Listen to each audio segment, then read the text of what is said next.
Hello, everybody. Welcome to a new year. Let me just position myself a little more here. Here we go.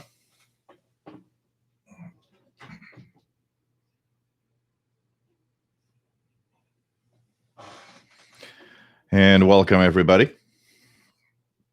Hope you had a nice holiday season with whatever happened. And so today, January the 6th, 2021, incredible new year already.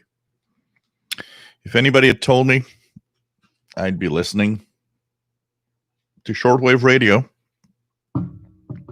in 2021, way back in 1982, what would have been my thought? First, I think I would have probably said, hey, I'm going to be old. And I don't know. I'm not sure I had a vision of the future of shortwave, really. And probably not, because technology moved way faster than I think, anybody that in this, in the 60s, 70s, 80s, I think we all knew technology was moving forward, but not at the pace that we're actually seeing it right now. I think that would have been, that was a big surprise. Seeing how everything is just moving along at such a fast pace. So I'm going to open my beer, which goes perfectly with today's mood. The end of the world. Fin du monde. Made right here in Quebec. So here it goes. You can hear the pop. Oh man, there's pressure in there too. Here we go. Fresh new beer for a fresh new year. And, I still remember when I had a Commodore 64, a friend of mine said, oh, that would be cool to have, racing games with real roads and houses and real trees. And it's like, get out of here. Ain't going to happen. Computers are so slow. They're incapable of doing that. Yeah, well, they're here. So welcome, everybody. Nice to have you on board for this first show of the year. This is the Shortwave Show.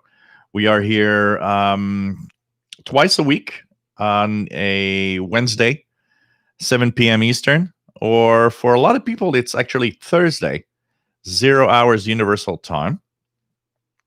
And we are here on Saturday at 3 p.m. Eastern. That's 3 p.m. Eastern, yeah, and that's 20 hours Universal Time. And we talk about radio, tune around the bands, have fun, and just, go with the flow, answer questions, and just chill and, talk of whatever.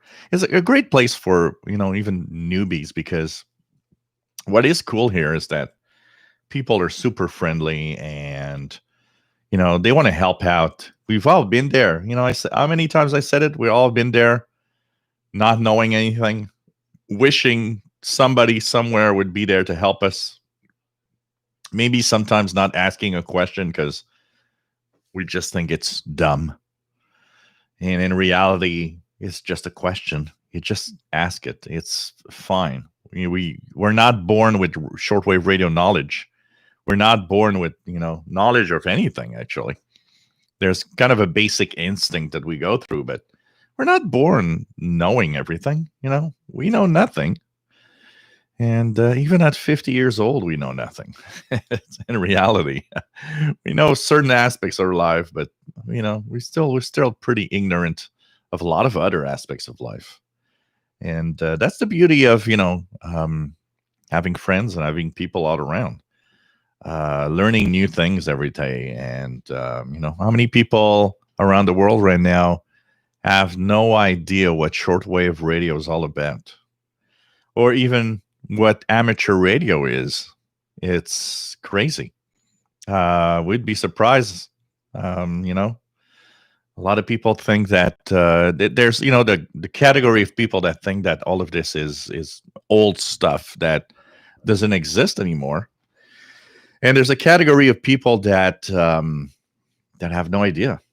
You know, before I encountered anything shortwave, I didn't know, and I still remember. And I mean, we're going back to 1982 when, although we're at the end of the glory days of what we call the glory days of shortwave, it's still a big thing.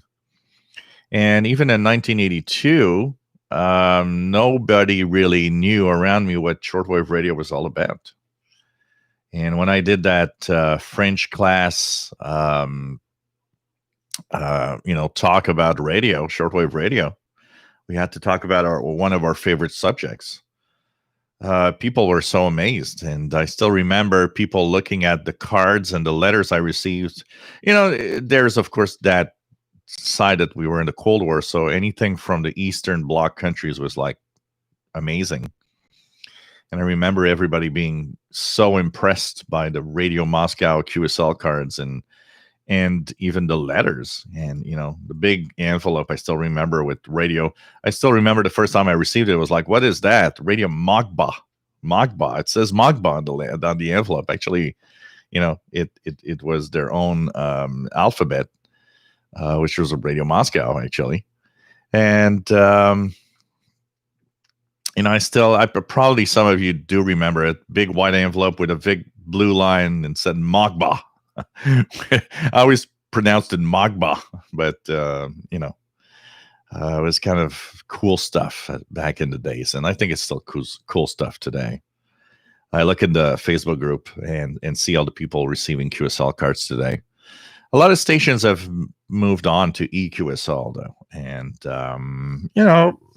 you got to live with the times.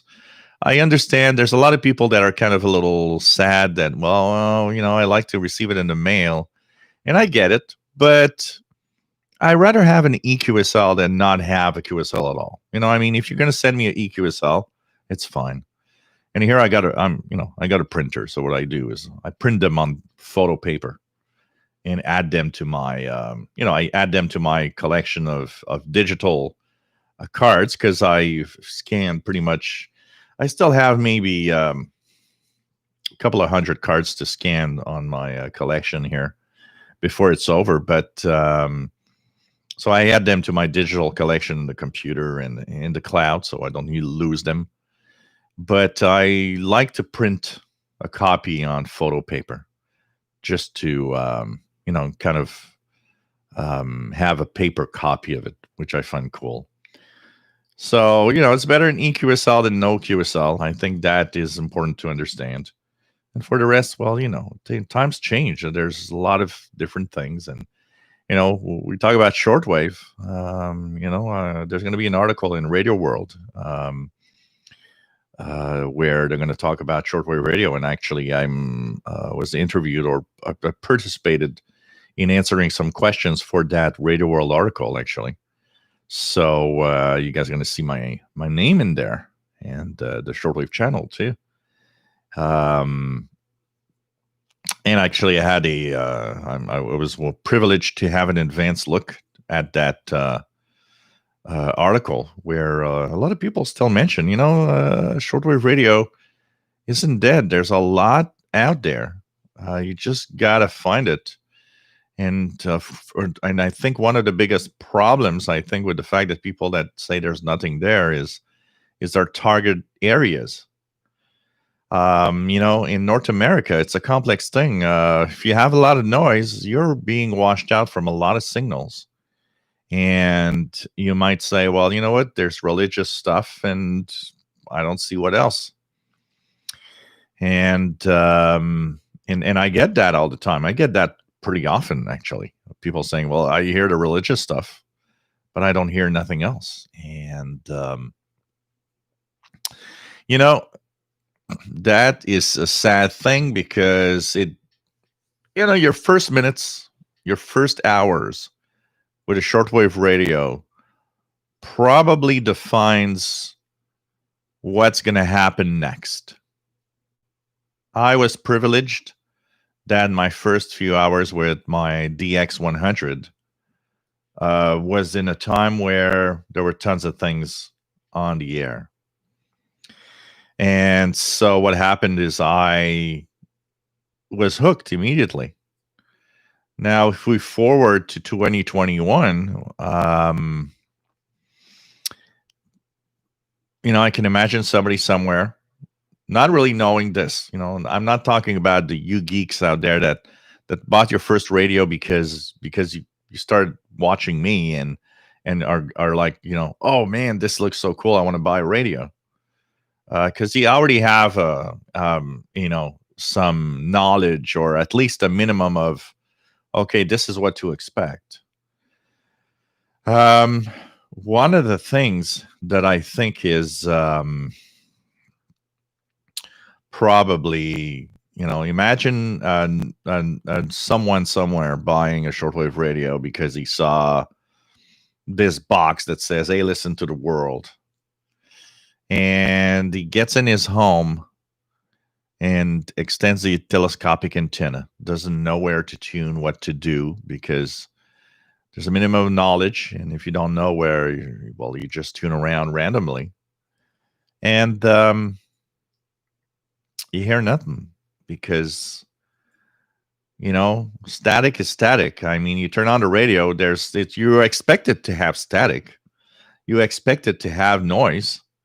It's part of what the radio is when you're not tuning a signal.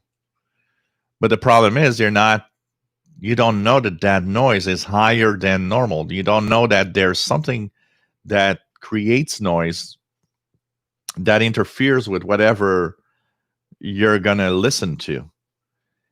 And I can imagine a lot of first time listeners turning that radio on for a couple of hours, not hearing anything, or hearing just a few signals. And you're like, yeah, so this is like there's nothing there. This is boring. Or maybe thinking your radio's broken. I see a lot of posts of people asking, this is what's happening on my radio. Should I send it back? Is it defective? And I can imagine, why you might think your radio's broken. Imagine you buy a world band radio and there's nothing on. You might think, well, maybe that radio is defective. Maybe it has a problem. When in reality, you just don't know that there's too much noise around you. And that's the biggest problem. And, our biggest enemy, I always say it, is noise. It's not the internet. It never was the internet.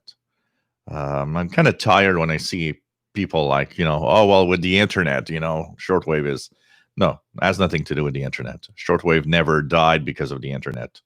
Shortwave died because of different factors. And the internet doesn't even have a reason or a cause, or it doesn't accelerate the shutdown of some stations. Because if the internet would be something that would make shortwave obsolete, then we would all be listening to Radio Netherlands through the internet. We would all be listening to some of these old, Radio Moscow or whatever broadcast through the internet. And nobody does. And I mean, Radio Netherlands, a big shortwave broadcaster. What happened when they decided to leave? They just left. The internet was not even in their mind. It was like they just left. And that's, I think, one of the perfect examples of, no, the internet isn't what is making us go. There's other things. And there's a lot of different things. The higher noise levels, whoever watches this show is a much bigger fan of radio than average, probably. You look like a guy. You look at a guy from Canada babbling along about radio. I mean, to be here and stay here for a couple of hours watching me, you have to have a minimum of interest, because I mean, if it's just because it's you just want to know what it's all about, you're probably going to get bored after 10 minutes of listening to my voice. There's something different. We are a different breed of people. We not only understand, a lot of you come from the past radio. times, so you're still hooked to that old hobby. And there's some newbies out there. I mean, we have it's pretty interesting to see how many of the younger generations, come over here and buy their first radio, and it's like, wow, this is cool. We got people that are teenagers or young adults that actually bought a shortwave radio because they viewed my show or viewed my videos, and they're like, wow, this looks amazing. Uh, but we got to remember that the average shortwave listener is somebody that turns on that radio to hear content. And if that content is not there for different reasons, content is not there because stations are not there, or, over time, content is not there because the noise increased all the time. And one day somebody turned on that radio, wanted to listen to that broadcast that they usually do. And it became so difficult because of static that they got bored, and they're like, well, I guess, I don't hear them really well anymore. They move on to something else. And so there's so many things like that. There's a reason behind why you want to broadcast also. Why do broadcasts happen? Why are there international broadcasters? What do they gain? What do they gain in in talking to the world? And there are reasons why it was more important at a certain time. Cold War. Cold War was one reason. It was a big division of the world where countries, I think, needed to have a voice, needed to just needed to be out there and say who you are. Needed to be out there saying who you are, and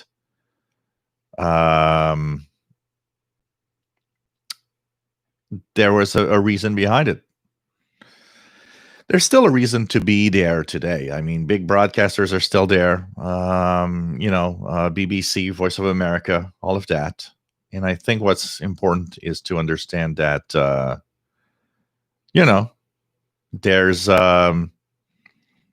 there's something we have to still broadcast, but it shifted.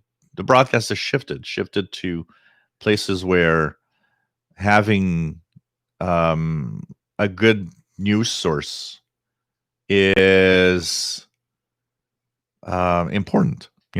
Having having news from somewhere where there's no control of whatever, or a minimum of control. So things have shifted around. There are areas around the world where shortwave was not there. There's a listenership. I mean, what happens with stations if they get less and less mail? Because I mean, I'd be curious to see. Let's take a station that a lot of people were listening to back in the 70s or 80s. For example, HCJB in Ecuador. I would have been interested in knowing and seeing from the 70s throughout the 80s and the 90s, and when they went off the air somewhere in the early 2000s, what amount of listener mail would they get every year from a place like North America, for example? One thing for sure is that in 2000 compared to 1980, the amount of letters must have been much less than they were. And you get to a point where, if the listeners are not there, well, what do? You start thinking, well, are we broadcasting for people that are not listening? Maybe we are not, maybe it's not worth it.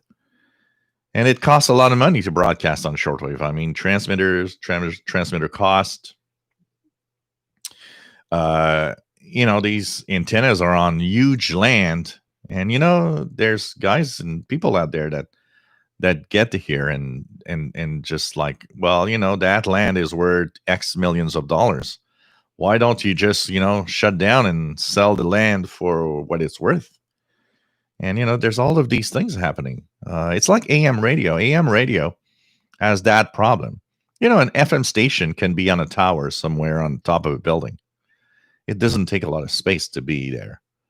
But an AM radio, a 50 kilowatt AM station, has towers and huge land. At some point, that land is worth a lot of money. And you're like, yeah, so how many people are listening? And how much we could get for that land and for all of this? Oh, wow. Maybe it's time to shut down. So there's a lot of things happening that change the way we send out information. But the problem with that is you lose the aspect of what shortwave is. And when stations go away, well, whatever that country was broadcasting goes away. We have no news of, anybody knows what happened in Sweden recently? No. I knew that quite often because I would listen to Radio Sweden, or it's just an interesting aspect. Our hobby changes, but there's still a lot of stuff out there. And I think there will still be some stuff to listen to in 50 years from now.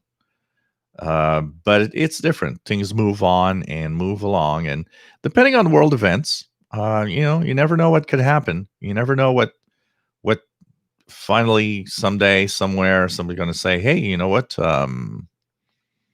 Maybe shortwave, we should fire up those shortwave transmitters or get some, because I think it's time to maybe get on and say something, because you can be heard. It's pretty crazy. So my name is Gilles. I'm located in Montreal, Quebec, Canada. We are at our first show of 2021, and hey, we talk about radio. Yeah, that old 100-plus-year-old thing that people are still using today. And hope that you enjoy our show. There's a fantastic chat room. If you have a Gmail account, you can join in and have fun. And there's a Facebook group that goes with this. We just crossed the 1,400 members. Pretty cool. Pretty cool when you think about it. And it's a great place. People are sharing what they are doing, what they are buying, new radios they're getting, their own experience of what they like, they don't like, and so on. It's kind of cool. And so you can join. It's the same name as the channel here, official SWL channel. And we are glad to have a great bunch of people that are in there for one simple reason: just talk about radio and have fun with our hobby that we cherish and just love. And a couple of things to talk about for those that have seen it. Maybe it's right here. This is my Uniden 980 SSB CB radio, 40 channels, that I got as a gift from a fan in Arizona, not Arizona, in Louisiana, that is that just wants to keep it. Alabama, sorry, I'm messing up my states. From Alabama, sorry, that does not want to be mentioned because he wants to keep quiet. It's okay. I mean, you could send anonymous gifts. It's all right. So thank you very much. I'm really, really enjoying it. It's a 40 channel with single sideband. So this is cool. 4 watts on the AM, 12 watts on the single sideband. Really, really cool. It's interesting because my sloper is actually matched. Right now it's on my sloper. And I've got 1.1 standing wave, which is not bad at all. So I'm, looking at that, and kind of cool. And of course, I'm going to set it up a little better. I got actually today, it's over there because I put it down there, but I've got today a CB antenna that I received from Amazon. So that's going to be set up when the weather is a little better, because winter is not the best time to put up antennas. Sorry, guys. So that's the first thing.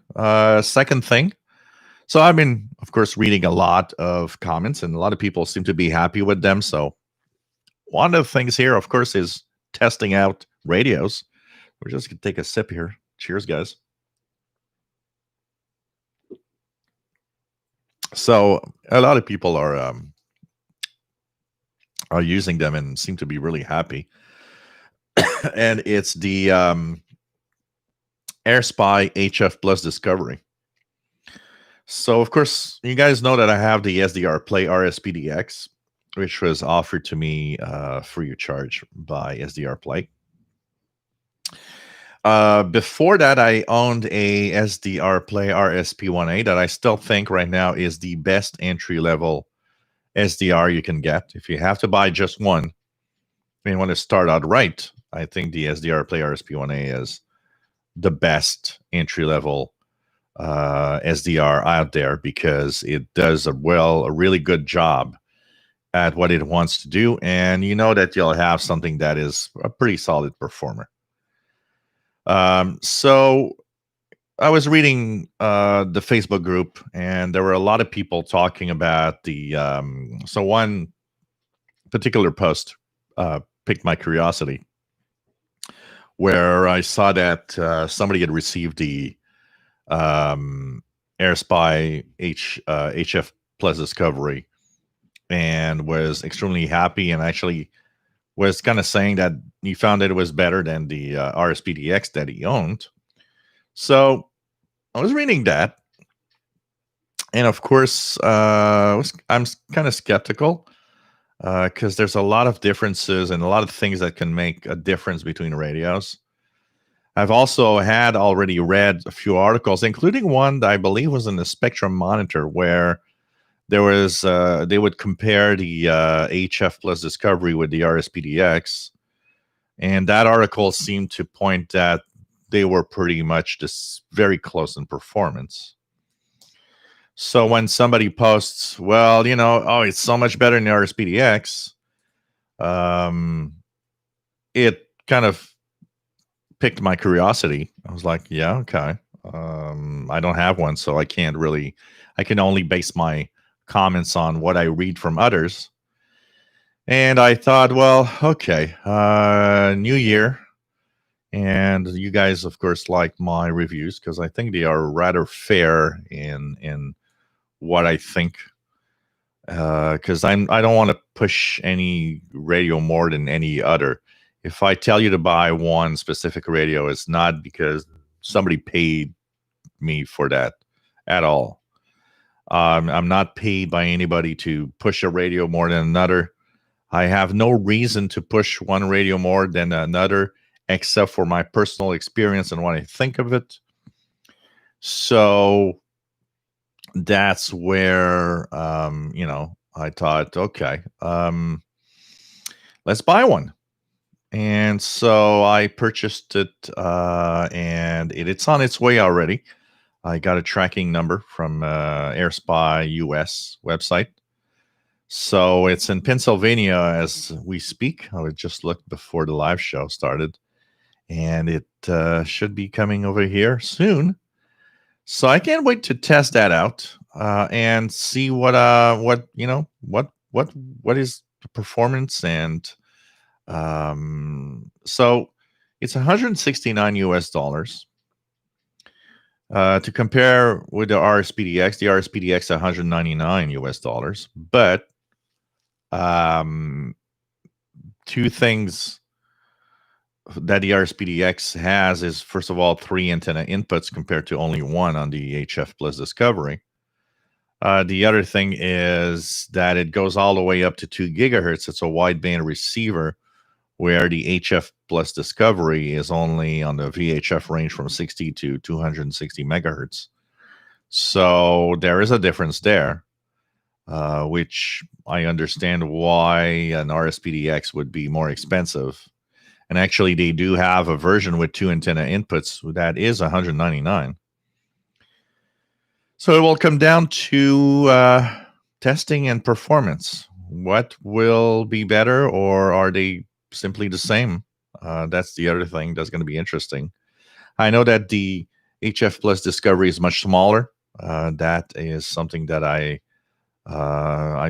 don't think I'll be surprised, because I already know that it's much smaller than RSPDX. But I think it's going to be an interesting test. I'll be testing a different radio. I'll be using different software, and we're going to check it out. One of the tests that I will probably do with the SDR, the RSPDX, is have a common software to run both. So, because one of the problems with SDR software, is that depending on the software you use, it's not exactly the same performance. Not necessarily in the signal levels, but in audio processing and the way that things are done. There is a difference between each software. So, in order to really test, the best will be to run both on similar software. So, that's something I'm going to be looking at. What software I can use to run both the RSPDX and the HF Plus Discovery, so that I can kind of have a baseline of the same performance, because they're on the same software. And of course, then the rest is hardware and all of that. So it's going to be interesting. And I'm curious. I'm very, very curious as to the performance. And we'll see what comes next, and what I like and I dislike. And of course, all the tests and the reviews are going to come. I think it's going to be interesting to look at that. So I've been talking for 32 minutes, and maybe it's time to say hello to everybody in the chat room. Hey, Bobby Burgess, nice to have you here from Louisiana. Hector Vasquez, nice to have you here from Los Angeles, California. Happy New Year. Matt, nice to have you here from Denver, Colorado, MDK2. Brawler, nice to have you here from Arkansas. VE3KRP, nice to have you here. Fast Eddie in Thunder Bay, Ontario. Graham, nice to have you here, my friend. Rob, nice to have you on board from Phoenix, Arizona. Bill Curry, nice to have you here. N8UUP. Happy New Year from Michigan. Nice to have you here. John M. Carrion, nice to have you here. KB3H. Douglas, nice to have you on board from Florida. And no problem there. KZ5ZUE. Nice to have you on board. James Johnson, nice to have you on board. Thomas, nice to have you here from Monclova, Ohio. Vince Perrault, bonjour. Nice to have you here, my friend. Brian Penny from Cape Cod, Massachusetts. And a happy new year to you also. Douglas, KC5ZUE. Shelly, nice to have you here from Southeast Pennsylvania. And, welcome back. Nice to have you here. RJDA Dakota, nice to have you on board. WA0113SWL. James Johnson got his Hallicrafters 38E until he can replace the band spreader string. I've got to wait to use it. These are tricky too. I've had one radio that was a shortwave receiver, and I still remember the string broke. And it was a tube radio from the 50s, 40s, 30s, 50s. I think it was 50s. And I remember looking at that thing. It's like, wow, you need a university degree to understand how the string goes in here. And I never found anyone that had the qualification and say, yeah, I'm going to string it back. And unfortunately, somebody took it. A friend of mine not even a friend of mine, somebody I worked with, took it one day and said, I find it cool. I want, you're going to sell it, and I sold it for like $20 because the string was broken and everything. And about a couple, I don't know, 2 or 3 years later, I came across a book, and that book was amazing. It was, I don't remember the name of the book. Maybe some of you know.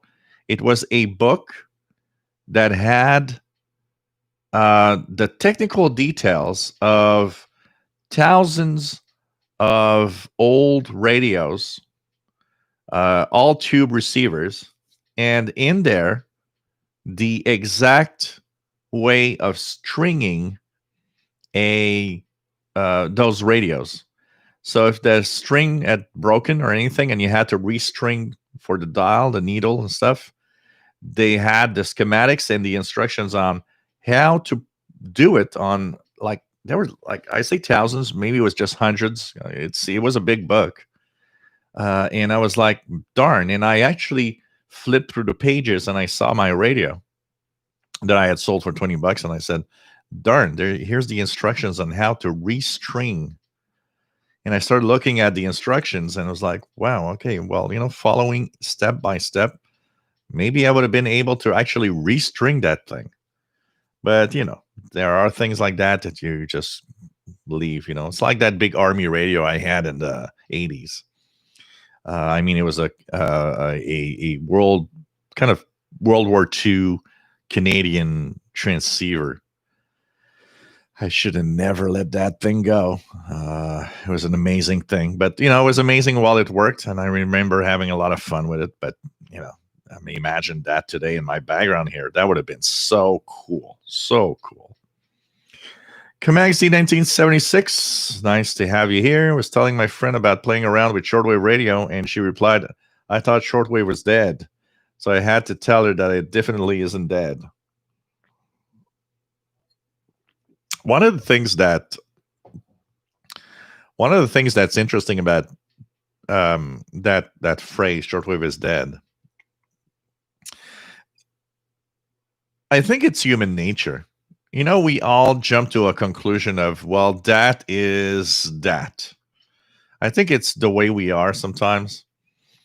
So I've seen amateur radio operators saying, ham radio is dead. And amateur radio is not dead.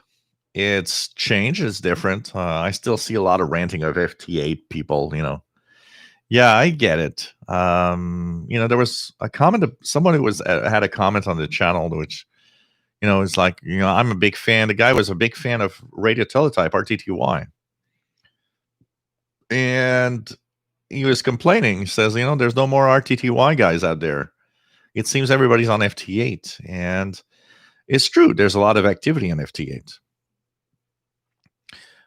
But if your passion is RTTY, like if your passion is single sideband, like if your passion is, PSK 31, be one of those that continue doing it, that continue calling CQ.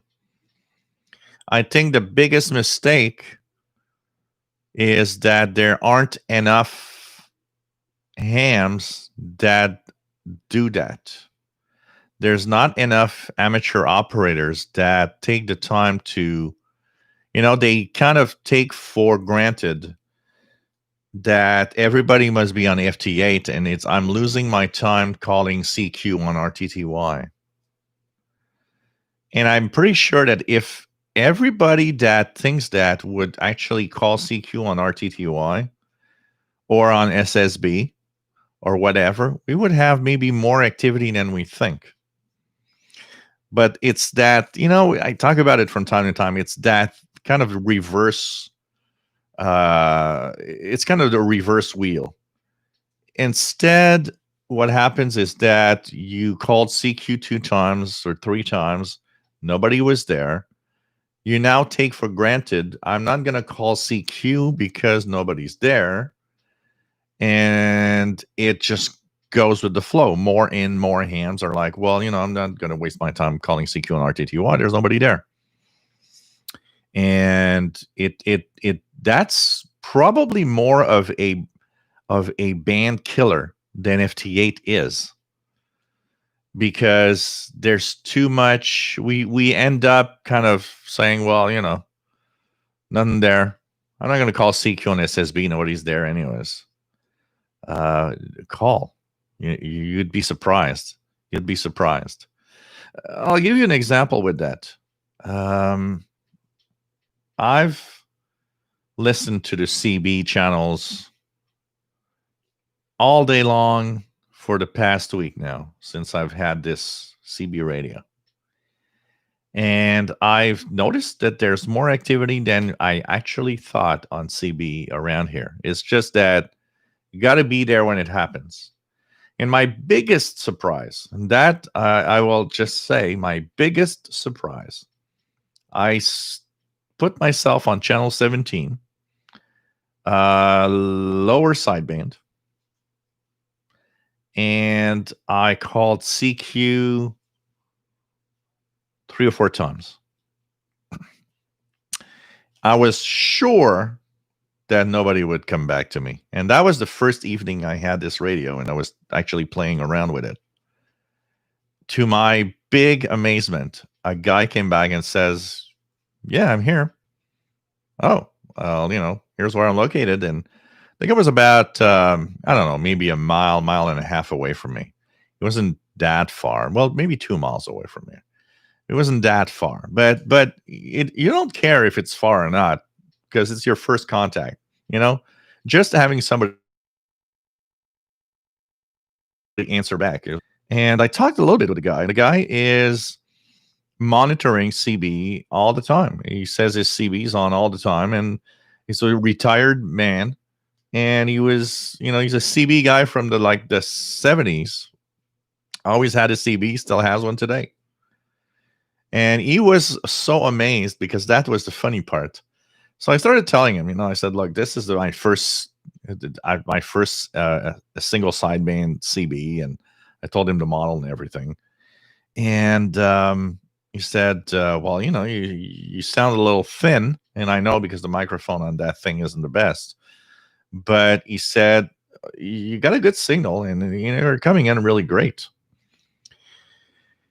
And he asked me, what antenna are you using? So, of course, it's CB, and I didn't want to go too technical. So my first idea was, well, I got a 75 feet sloper in my backyard. And I was thinking, well, if I say that, chances are he's going to say, what in your backyard? So I went simple. I said, I have a homemade antenna while I'm waiting for my real antenna. And he said, wow, okay, what's your standing wave? And I said, my standing wave is 1.1. And he said, wow, for a homemade antenna, you're really got a really strong signal here. And I think he was very surprised at this. And I did a little test, and I was thinking of you guys that are ham operators that actually go to online SDRs to see if you're making it to a certain area. There's a SDR in Montreal on the Kiwi SDR list. There's a SDR, and he's in the northwest part. Actually, it's funny, because if you guys look for VE2, search VE2, just VE2 on the Kiwi SDRs, you'll see that there's one that says in Montreal, and the guy says he's got the antenna on his roof. That guy is actually not very far from Perry Island, where I go. He's real close to Perry Island compared to me. And he's got a Kiwi SDR online. So I thought, okay, I'm going to go in single sideband, key up, call CQ, and see if I hear myself. And I was surprised that I could actually hear myself. So that guy's maybe, I don't know, 7 or 8 miles from here. Maybe 10 kilometers, 10, 11 kilometers from here. So I had a kick out of that, because it was like, oh, I'm making it to that SDR and in the northwest of the city of Montreal. So it's kind of cool. That was really, really kind of cool. And I got a nice kick out of this. And it's funny because I listened a lot in the past week. I mean, that CB radio has been on. I wake up in the morning, start working, do YouTube videos and stuff, turn it on, and just leave it on. And I leave it scanning the 40 channels. The biggest problem that I have is noise because it's, of course, on my sloper. So it's super noisy, and I'm missing out on a lot of stuff because of the noise level. But overall, it's really, really cool, and having a lot of fun with that. So, anyways, it's a question of, you got to try and you got to go. And that's where you start finding that, you know what, there's more people than you think. There's more people there that are active than you might think about. It's a question of not abandoning and trying it out. Okay, Zach, nice to have you here, Zachary Antle. What else do we have? Page Master, nice to have you on board. KC5VOY, WA5136 in SWL in Oklahoma. Rufus, nice to have you here from the Laurentian Valley, Ontario. Catalan, nice to have you here from Germany. And English manual of PL330. And so it's going to be it's an interesting little thing. PL330, if they fix the bugs from the one that I have, man, it's going to be pretty crazy. Matt remembers 1980 Winter Olympics, the USSR hockey team with jerseys that said CCCP. I couldn't understand where that came from at the time. Probably the same thing here. I remember, I think the first time I saw CCCP, I was like, what the hell's that? What is CCCP?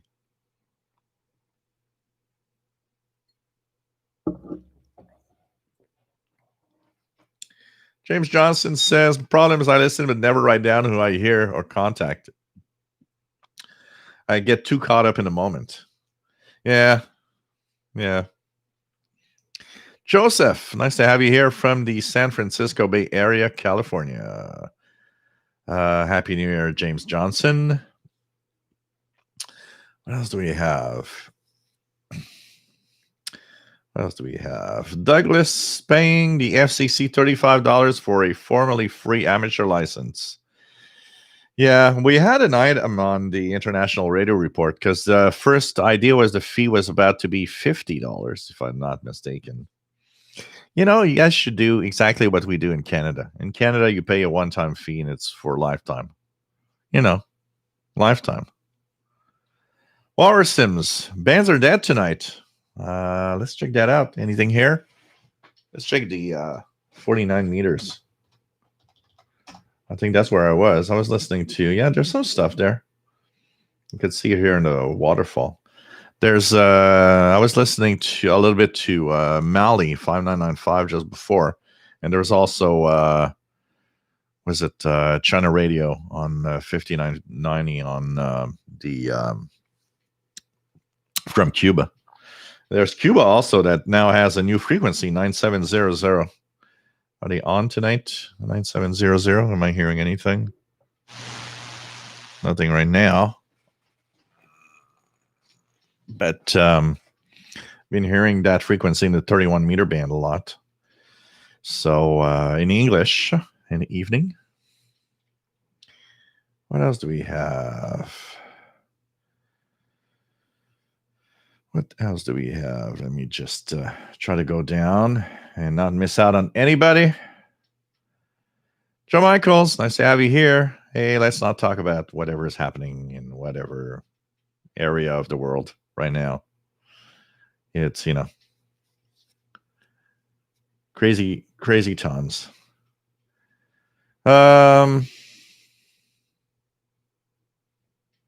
Anybody got nice radios for Christmas? Aha. So I got the CB here, which basically was a Christmas gift since I got it between Christmas and New Year, something like that. So it's kind of a Christmas gift, actually. And I'm really happy. It's my first SSB CB. I have the Navajo base station that I haven't used much, but that was the only CB I had except for the walkie-talkies. I never had a single sideband CB before. Paul, nice to have you here from ON7ARF, which is what? Belgium? Nice to have you here, Paul.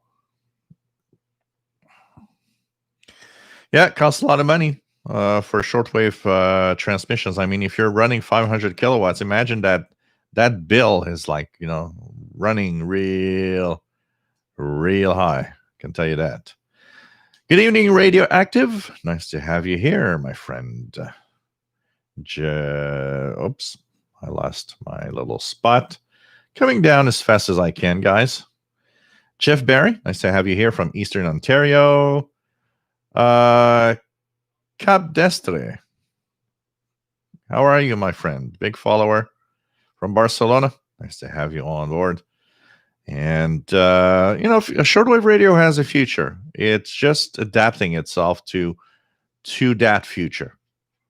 But it definitely has a future because there's always somewhere, I think the best example of why shortwave is still important is in the little things that we talk less. So, I had a conversation with a couple of people that I think don't necessarily agree with me in the amount of people around the world listening to shortwave. I think there's more people listening to shortwave around the world than what a lot of people think. And what I say that I don't necessarily mean North America, because here, I don't know. If you go out in the streets and, that could be kind of a fun experiment to do. Go out in the streets and ask people randomly on the sidewalk. Of course, when COVID's over, because you don't want to ask anything to anyone right now.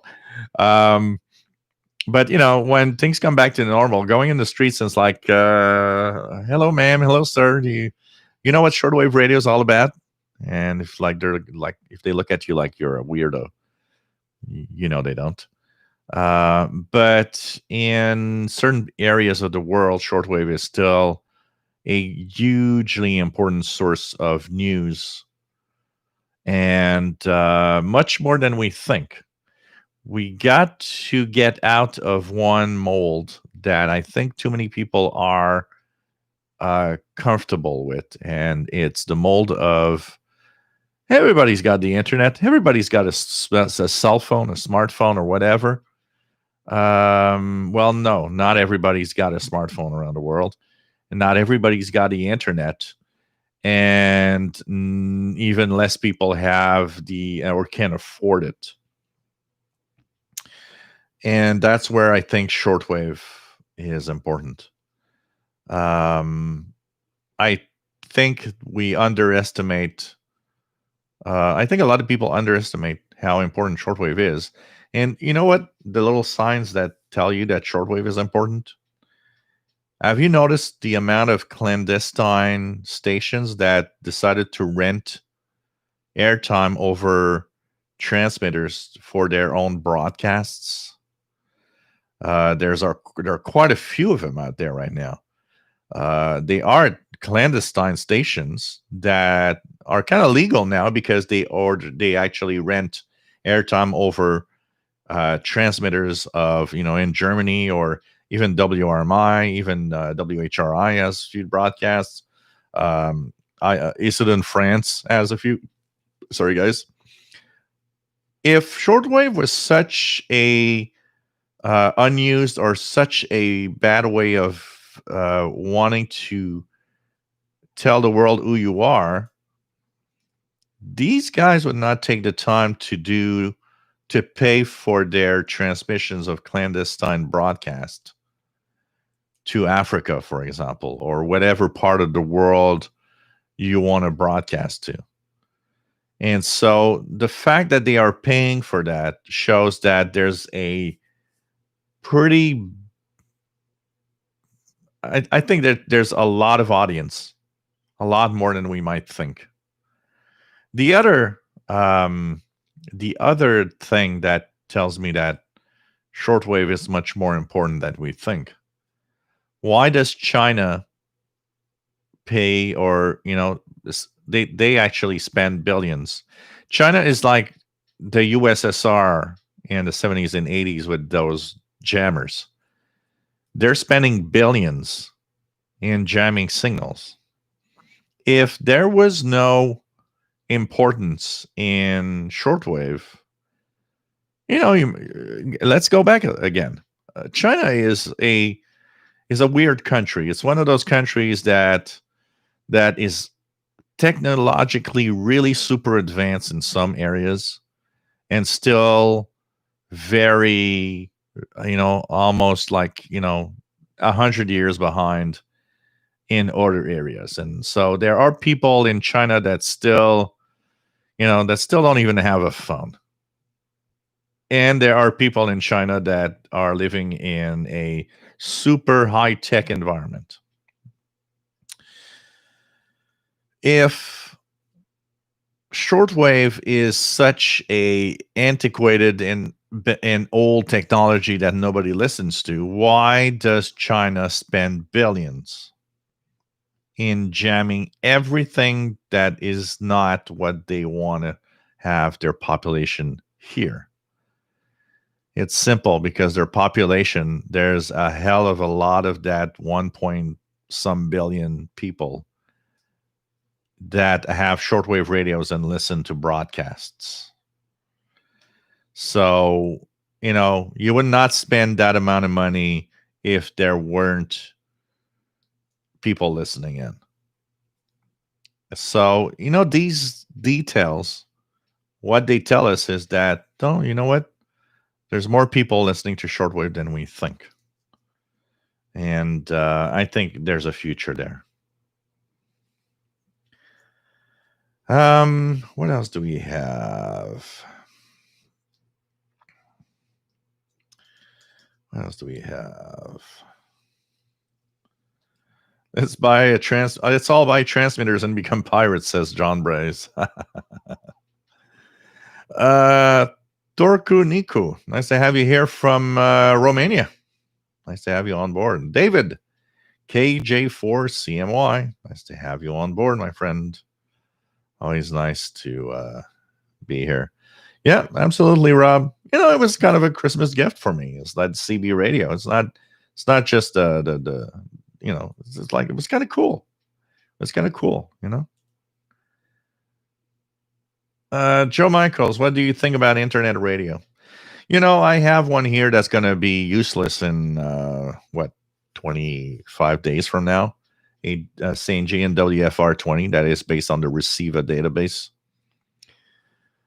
I've owned that radio for maybe 4 or 5 years now. Honestly, internet radio is a hell of a boring thing. If I don't listen to shortwave one day, I'm not going to listen to internet radio. It's not the same. I mean, that's also something that I think, when somebody comes up to me and says internet radio is killing shortwave, you are telling me and showing me one very simple thing. You have no idea what shortwave was all about, because you would not be saying that. Yes, radio stations from around the world, a lot of them stream on the internet. All Canadian stations almost pretty much stream on the internet. And people tend to think, well, why shortwave? Look at all the stations now that stream on the internet. Yeah, you have no idea what you're talking about, because you don't see the difference. There's a difference between what, say, Radio Netherlands was doing on shortwave and trying to listen to whatever Netherlands, stations that I could get on my internet radio. They're all in Dutch. I have no idea what they're saying. Nothing's interesting for me there. There's no international side to internet radio. Sure, I can listen to a station in pretty much any country in the world on the internet radio in their local language. There ain't much that's, in the language I'm listening to that I want to hear. That's the difference. Shortwave whatever country around the world was a big shortwave country, they all had several languages. They had English and French and Spanish and stuff like that. We listen because they talk to us in our own language we understand. They wanted us to listen in. While internet radio is, yeah, I'm listening to that station in Poland in Polish. I have no idea what they're saying. Or, yeah, there's tons of Russian stations in Russian. What the hell they're talking about? Apart from the music, I don't know. It's not the same. It's not at all the same thing. And when somebody comes to me and says, well, internet radio killed shortwave, yeah, you don't know what you're talking about. Because if you know what shortwave is and what internet radio is, you would know that no, that it didn't happen. There are a few out there that do broadcast. And I mean, on the an example, I do have a BBC stream on my internet radio, but it's because I wanted to listen to some of the shows that maybe I didn't hear on shortwave. And I do get them there. But there's, that's exception to the rule. The majority of broadcasters are not there with whatever I want to listen to. The majority of broadcasters don't have their online feed for whatever you want to listen to on shortwave. It's a very, very, very different thing. So, a very, very, very different thing. Canadian Radio TV guy, nice to have you on board, my friend. Brian Weinheimer, what's my number? Let's get a contact going when you're set up. World Radio 2356 in British Columbia. I'm trying to think what I should have as a CB handle, and I was thinking of Texan PL 990X, and I thought, hey, kind of sounds cool on 990 X-ray in Montreal, and at least I could remember what I am in Montreal thanks to that. Rick, nice to have you here from Milwaukee.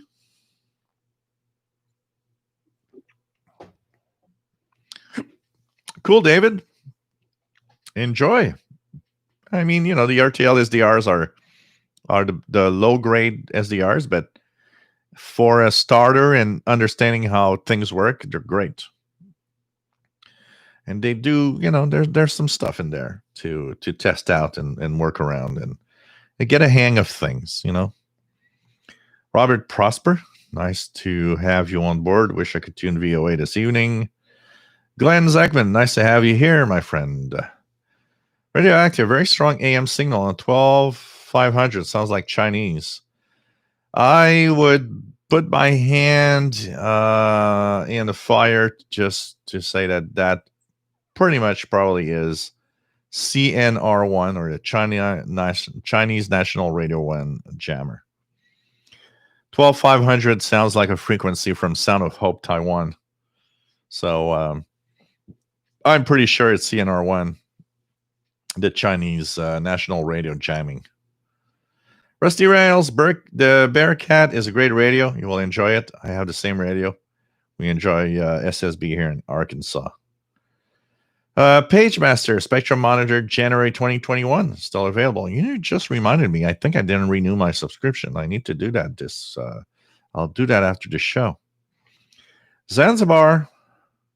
What should I get for cheap in Canada on Amazon? For what? For shortwave? So, yeah, my beard is actually... I decided to be an old geezer. It's like, you know what? I'm going to just live I wish I lived in a shack in the mountains. I just let it grow I look like a big bear guy. VT Radio. Nice to have you here, Paul. AA1SU from Essex Junction, Vermont. Happy New Year. David says here, Canadian reviews are always appreciated. I had a few people that came back to me during the holidays and they got radios that I had reviewed. And two or three of them came back saying, you know what? It's interesting because I was looking at your reviews and I tested these radios and I noticed that your reviews are really pretty good at identifying what's the good and what's the bad part of every radio.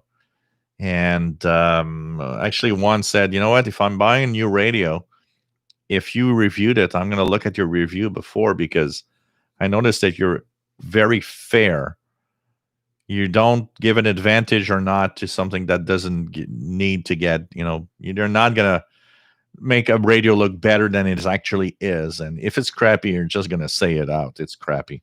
And, that's why I purchased the Air Spy. I'm going to try it out. I'll have my own personal review of it. I am happy for any manufacturer or anybody that gives me a radio. But I also will say one thing, and I would say I have a feel that it's a little bit like that. I realize that some companies might give me a radio because it gives them visibility. Being, quite popular as a shortwave channel as it is, if it's good, then I'm going to say it's good, and then people are going to I'm going to buy one, and it's cool, but at the same time, I do not. If anybody gives me a radio, I will not be. It's not. I'm not gonna sugarcoat my review. I will say it as it is, because my primary goal and target is to let everybody know what I think about something in a very fair way. So that, I think, is what is to expect if a company says, hey, I'm going to send you a radio. Yeah, but I'm going to be fair. If you send me something and it's good, I'll say it's good. But I don't want to, I always say, every time I review something, I always say I purchased it. Or somebody send it to me. If one of you guys want to send me a radio, that's nice, because you know what? I know that you guys send me the radio for the purpose of testing it out and reviewing it on my channel. And because you're not the manufacturer, I know that if I say some of the things aren't that great about that radio, it's okay. But if I have to be kind of, to say some of the things are not that great on a specific receiver, and it's the manufacturer that sent it, I always say the manufacturers, like the RSPDX. When I talk about it, I always say I got it free from SDR Play. I have to mention it because I don't know. Somebody somewhere might say, well, maybe you're biased because the company gave you a radio. And I'm happy when a company gives me a radio. But I think as time goes by, you learn that I rather buy my own radios, even if it has to do with, asking for donations or something for that radio. But at least I will have purchased it, and the review that I did on it is, for most people going to be fair because I purchased it with my own money. I didn't get it for free. And I think that's very important to understand. I'm open if you send me a radio, but respect the fact that I'm going to be very fair on my review. Meaning, Yeah, I might not say always things that you want to hear because that's the way it is. And that's the way I am. And that's the way this channel is all about. So, okay, yeah, I know it prevents me, I don't know how many people came back to me and says, "Well, how come you don't have, manufacturers promoting your channel or whatever?" I don't want to. I do not want a manufacturer of, yes, I do want people promoting my channel. If you're a beer company, come on, send me beer. That's different because I am drinking beer anyways most of the time on the show. So you'll be promoting your stuff and I'll talk about the beer a little bit. That's one thing. But if you're on the radio side of things, I do not want to have sponsorship from a radio company. I want to be free to say what I want to say. And I've been a little pissed off last year of one particular company that I swore that I will never buy any radios from it anymore. I am fair enough to not mention the name after what they did, but I will not ever buy a radio from them again. But that's it. For the rest, you know what? If you ain't happy in the way that I talked about a radio you gave me or whatever, I don't care. I am going to say what I think, and that's it. And that's the way it is.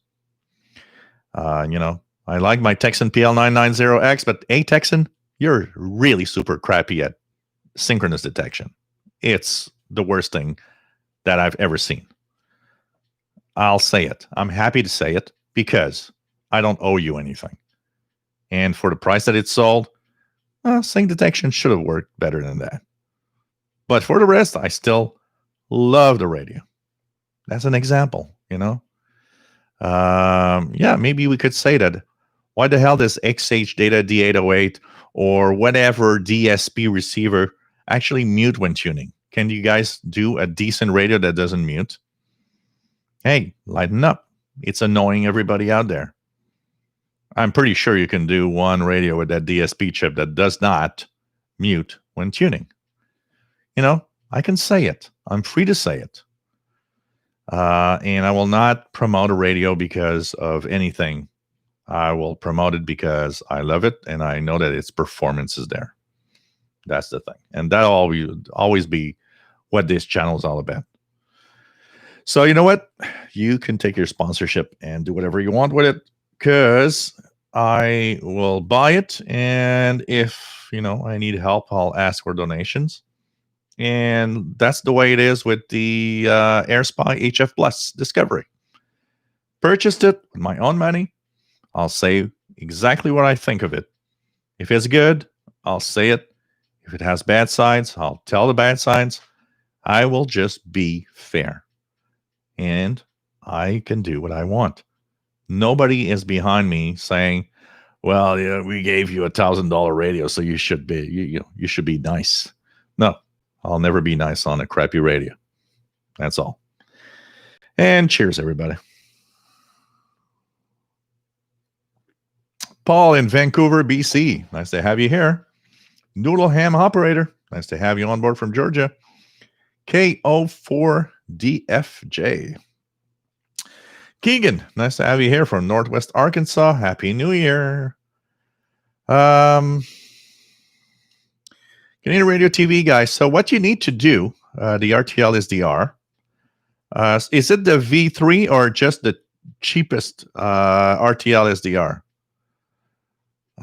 First of all, and when SDR Uno, you need to have the latest version for it to work, or an older version. It doesn't work with every version of SDR Uno.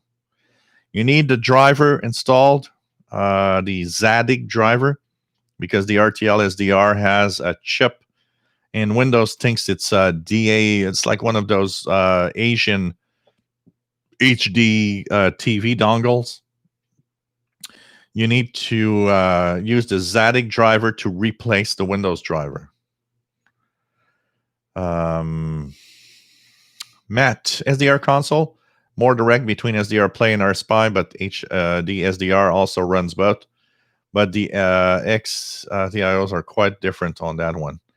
Yeah, I'm going to try to check and run the same software with both to make sure that I can test it correctly. Digital Media Fan, nice to have you here. What else do we have? Digital Media Fan is M1 CTK from the UK. Nice to have you here. Canadian Radio TV guy, yeah. So I had I had something come up on Sunday that I wasn't expecting. So I was unable to do the VHF UHF show. It's going to be next Sunday, this coming Sunday, January 10th at 21 hours Universal Time. Flyway, nice to have you here from Switzerland. Joe Michaels, nice to have you here from London, Ontario. 45 unit, nice to have you here. And Happy New Year. Yep. I think, it's not just stressful in the US. There's a lot of stuff happening. Here we are going back on this Saturday in heavy confinement. And for the first time ever in my life, I will live through something that I've never seen happen here. There's a curfew from 8 p.m. to 5 a.m. You're not allowed to be outside unless there's a reason to be. And this, I never had, ever had to live through something like that. So this is coming here in Quebec because we're totally out of control right now with COVID. Nicholas, nice to have you here, Nick. K9XN from Northwest Indiana. Yogi May, nice to have you here, Yogi. You are now VR2005SWL. Congratulations on the shortwave call sign. Shortwave listener, nice to have you on board from Northwest England. Joe Samdaniuas, nice to have you here from Brazil, my friend. PageMaster, that is what they keep saying about continuous wave Morse code, but it is still in use today. Yeah, absolutely. Keegan had his first FMDX catches of 2021. Cool. This is cool. Vince Perrault, the owner manual of my 1940 Alleycrafters comes with all the instructions to calibrate the radio. Inject that signal there, and you should read this and the output built last. No, that's cool. You know what? One of the things I really enjoyed when I purchased the Kenwood R5000, it was the first time that I had purchased a receiver that actually came with the schematic and an extra manual that had all the information about where, the different calibration points and stuff. I thought that was really, really cool. Bill Curry and 8UUP says, I believe they call the dead band, I am not calling CQ, a self-fulfilling prophecy. Yeah, something like that. Radioactive, earlier today, received a lot of FT8 on 28074, right up until mains power went out at 22 UT. Nick, yeah, last weekend there was a contest, RTTY everywhere. I listened a little bit. It was I always like that. Roger Wilco, anyone knows what's going on 10140 USB? Well, that is, I don't know what's happening on 10.1. Anybody listening to anything there?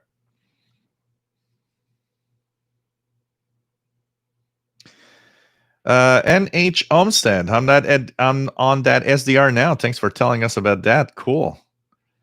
So yeah, it's really, really nice. So I can hear myself. I tune around there to hear myself. So if tonight is like tons of activity there, is gonna like, what the hell happened? My SDR, my Kiwi SDR is full of people listening tonight. What happened? Man. Chris Alpha Tango, nice to have you on board. Frank Ireland, nice to have you here from Florida.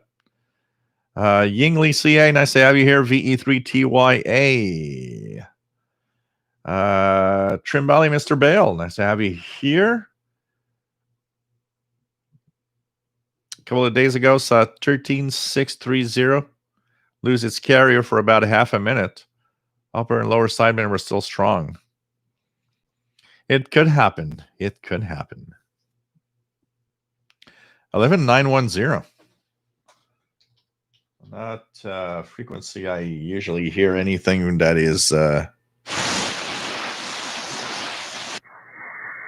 Oh, yeah. I'm hearing it. 11910. There's this weird... I don't know if it's some kind of radar or some kind of digital hash. Could it be DRM? Oh, you know what? Could that be DRM? I'm gonna check the schedules here. It sounds like DRM, Digital Radio Mondiale.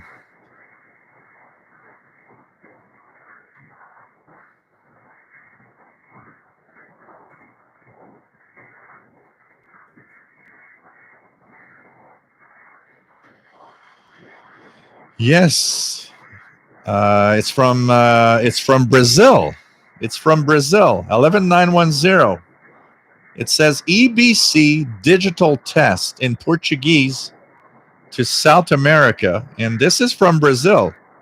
So this is a DRM transmission, a Digital Radio Mondiale transmission from Brazil on 11910. Wow, I didn't even know that thing happened, and that thing was existed actually. So it's a digital transmission DRM from Brazil. So pretty cool. James Johnson, 11 meter, has 1,000 tons of radio. Yeah, I am there right now. 38 lower sideman here. Ying Li bought a Yaesu FT450 for Christmas. Cool. I need to hook on mine. I got mine over there. NH Olmstead says, yeah, for Christmas, decided to go for an upgrade to my radio. Purchased a new ICOM 7300. Cool. Everybody's raving on how that radio is really amazing. So, yeah, 11910 is a DRM from Brazil. Pretty cool. What else do we have? Jim Valley, Mr. Bell. Yeah, it's probably Chinese Mandarin. It's not Japanese. 12500 is probably CNR1 from 13850 DRM, I think, too. Is that one from Brazil, too? 13850.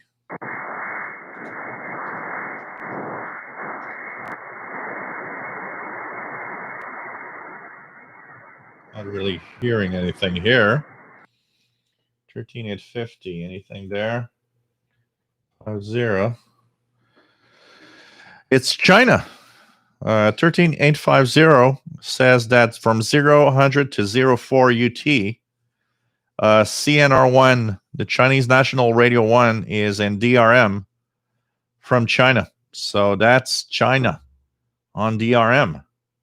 I know that they're doing a lot of tests for the CNR channels in DRM. John Root, nice to have you here. Happy New Year. JJ, nice to have you here. Religion for money and coins is about control.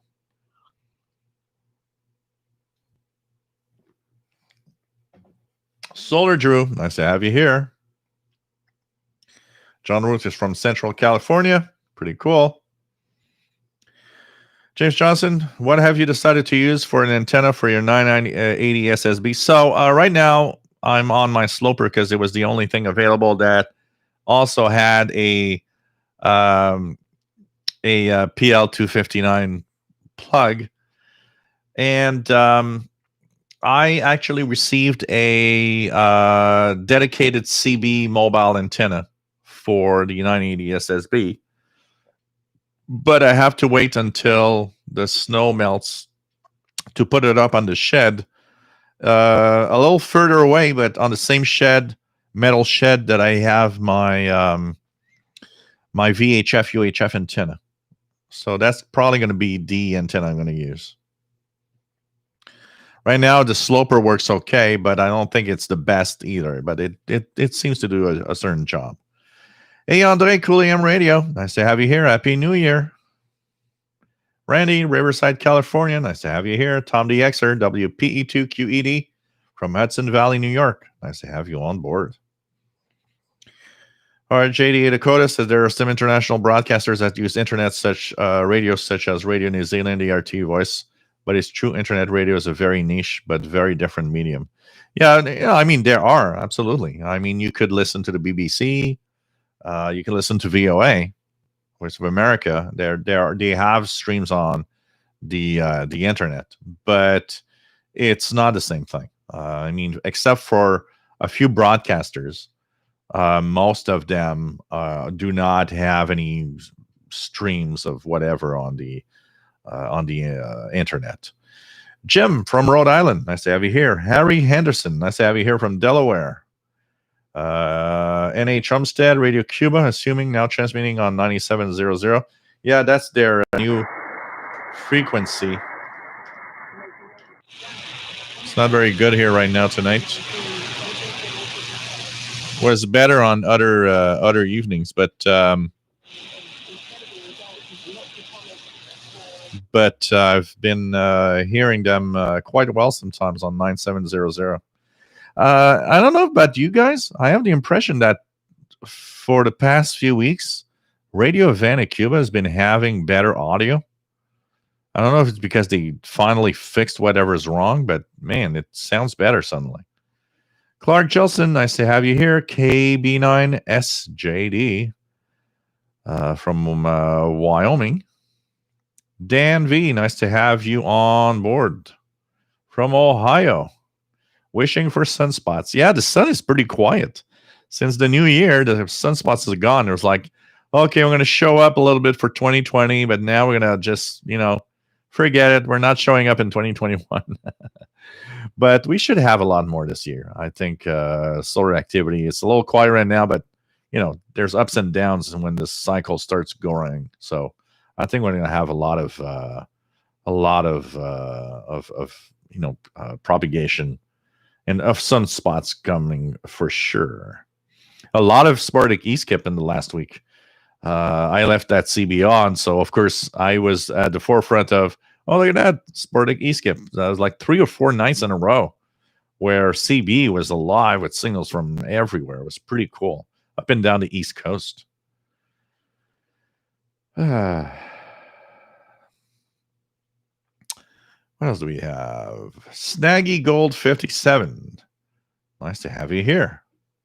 Marvin Mutz.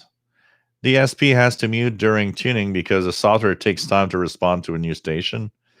It probably is on the way that it's designed, but I think there would probably be a way of, there are delays on some of the things we do with DSP chipped radios. For example, when we go to upper sideband, that delays because there's kind of some firmware that needs to update. But I think that if you do it right, look at the Texan PL990X. It does have a DSP chip in it. It does not mute, but it's a triple conversion. So they probably put the tuning on one of the circuits where it doesn't have to deal right away straight with the DSP chip. But I'm pretty sure somebody somewhere can do a radio that doesn't have to mute because it's DSP. PageMaster, purchased my own radios. Some are recommendations from Michelle. The others are based on my knowledge of radios. I test each radio through a battery of tests, and I know. And once those tests are done. Yep. Pretty cool. What else do we have? Douglas says it's 52 Fahrenheit in Florida. Wow, that's kind of cool. Here we're going to be in the it's rather warm here, actually. We had some snow. We had our first snow removal of the season this week because we had about 6 inches of snow on what was it, New Year's Day or just after New Year's Day. But we're not having a very big winter right now. It's not been very cold in general. We don't have a lot of snow on the ground. So we'll see. We'll see. What else do we have?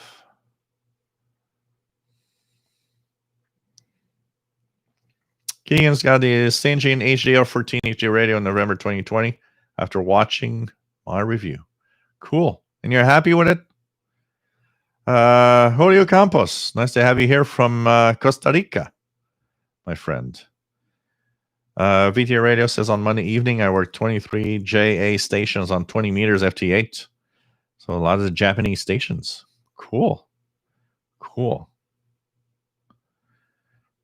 10140. Let's tune that and see what's on 10140. Upper sideband. Do I hear anything here?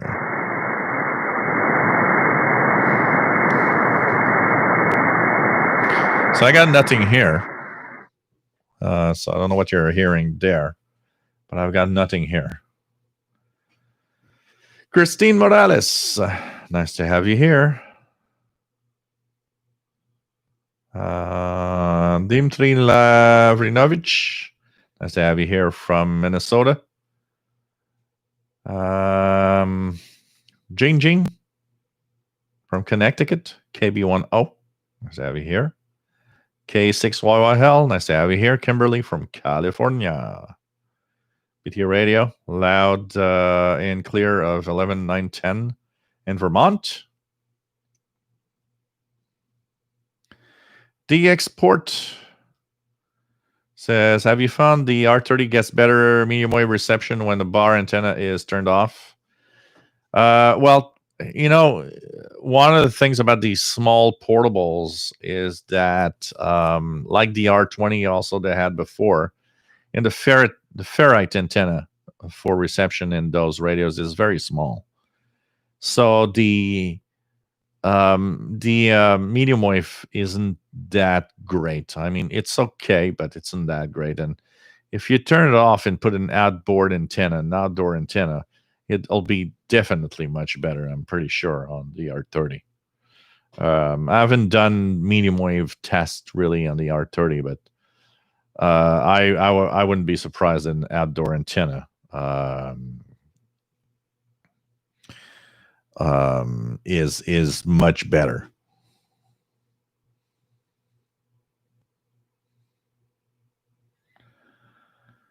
What else do we have? RJ Dakota, simulcast of Radio Nacional do Amazonas. Okay, kind of interesting. Huh. Jinjin loves the Sanjian 909. I've got the original and the more advanced 909X, which as the original I've got is the Radio Shack DX398. Patrick Moore receiving 6070 near Philadelphia.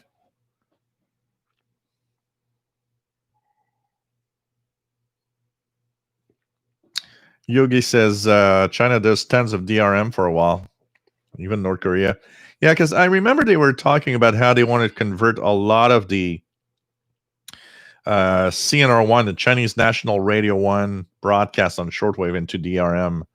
So I'm not surprised that we would hear some of those coming from over there, and they're pretty powerful too. Larry Cordy, nice to have you here from New York. Dmitry Larinovich has Brother Stare on 7570 WRMI. This time, let's try 7780. What's on WRMI this time?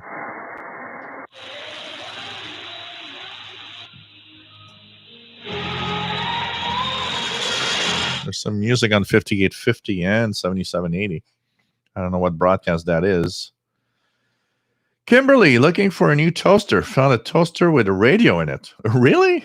It was reviewed on YouTube. Not bad on FM, not great on AM, with adapter to connected phone. Would you ever review that? A toaster with a radio. I would be one of those that buy that toaster with a radio in it. I mean, bring me a microwave with a radio in it, and I'm going to buy that microwave because they had a radio in it. I would buy anything that has a radio in it. Imagine that'd be kind of interesting. It's like, well, we've got a brand new toaster oven with a radio in it. This is a toaster oven. You actually have shortwave, so you can actually warm up your apple pie and listen to WRMI. that rhymes actually. Apple pie and WRMI on my brand new toaster oven. DJK Solo, nice to have you here from New York. I bet you that a lot of you guys would actually buy such a device if it was there. It's like, oh, look at that. I got an AM FM toaster. Oh God.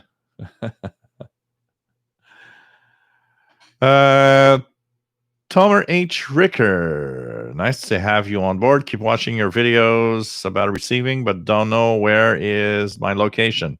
Montreal, Quebec, Canada, northeast part of North America. Trim Valley, Mr. Bale, what's on 9975? What is on 9975?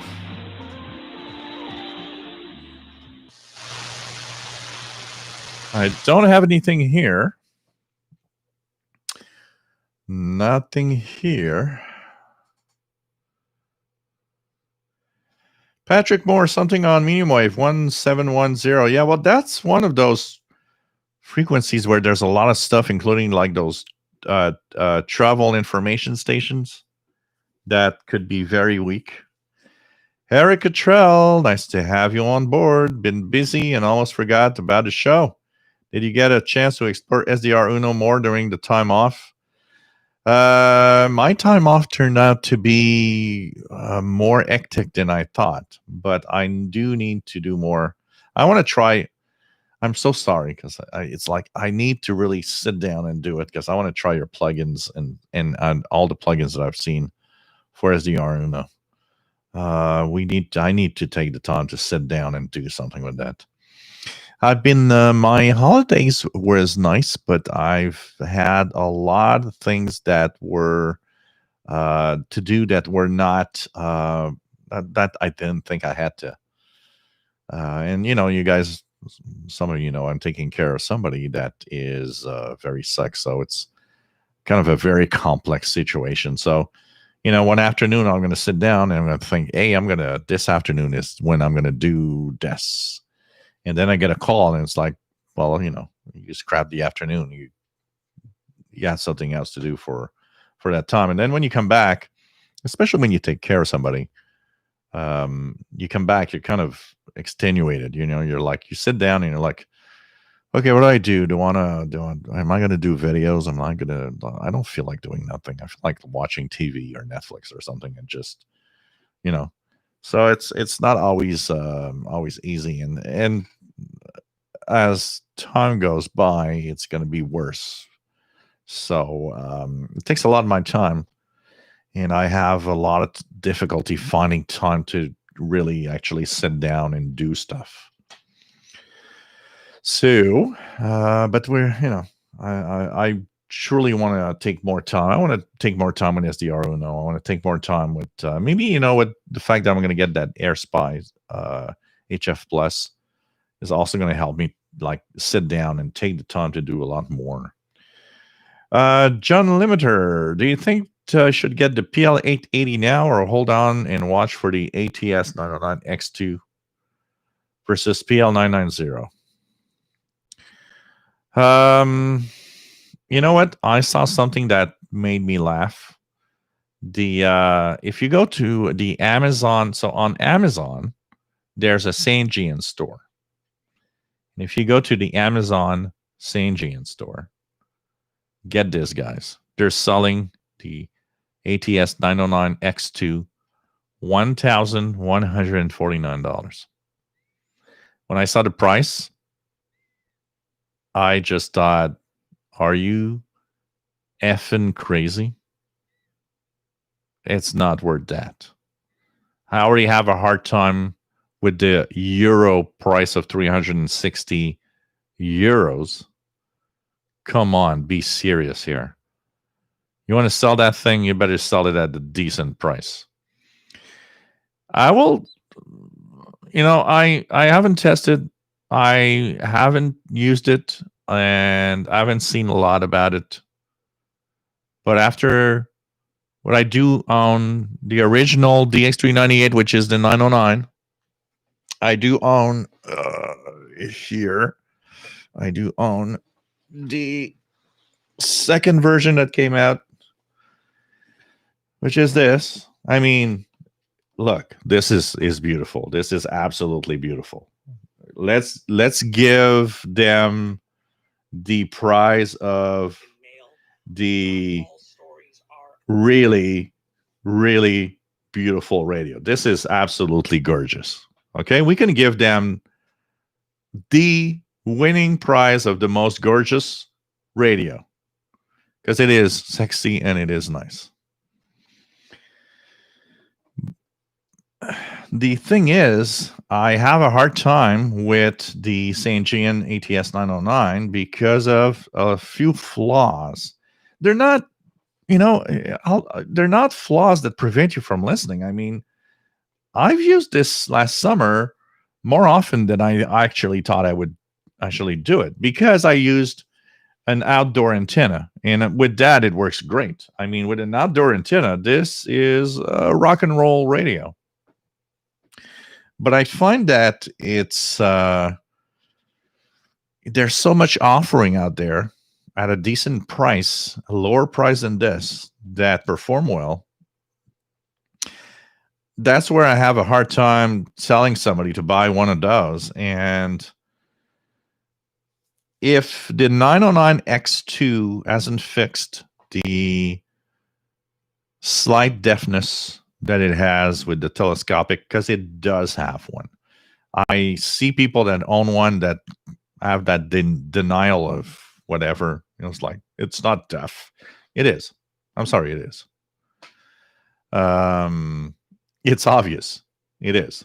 But that said, put an outdoor antenna on it. That's where I'm in the middle. I don't care if it's deaf on telescopic. It doesn't matter. Because with the outdoor wire, it performs perfectly, and it's great radio. So it is a great radio. It's just don't use the telescopic. That's all. I have a hard time thinking about, if they didn't change enough of it, is it worth it to go to the 909X2? That's the question I'm asking myself. I don't know. Maybe I should do maybe I should do a fund drive once again and ask for donations. And, if I get enough donations, because I don't want to pay for a radio like that at the price that you're selling. 360 euros is like, this thing, once it's in Canada, is going to cost me $600. I ain't paying $600 for a radio like that. If I get enough donations, I would gladly pay whatever's missing to get it. Yes. I can go up to about $200 personally. If I would get enough donations that all that's left is about $200, $250 Canadian, I'll gladly purchase it. I'm okay with, shedding $200, $250 of my own money on it. I'm not okay in shedding $600 for it. It's because I don't think it's worth it. But I haven't tried it. Now, the PL990, here's the deal. I love mine. It's a great radio.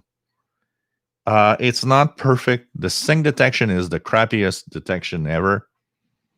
I got tons of hate mail of people that had the 990 says, you know what you're talking about. It's better than the 880. I hope if it's better than the 880, man, the 880's sync detection must be crappy, like something really, really bad, because the 990 is crappy. Okay, I'm sorry.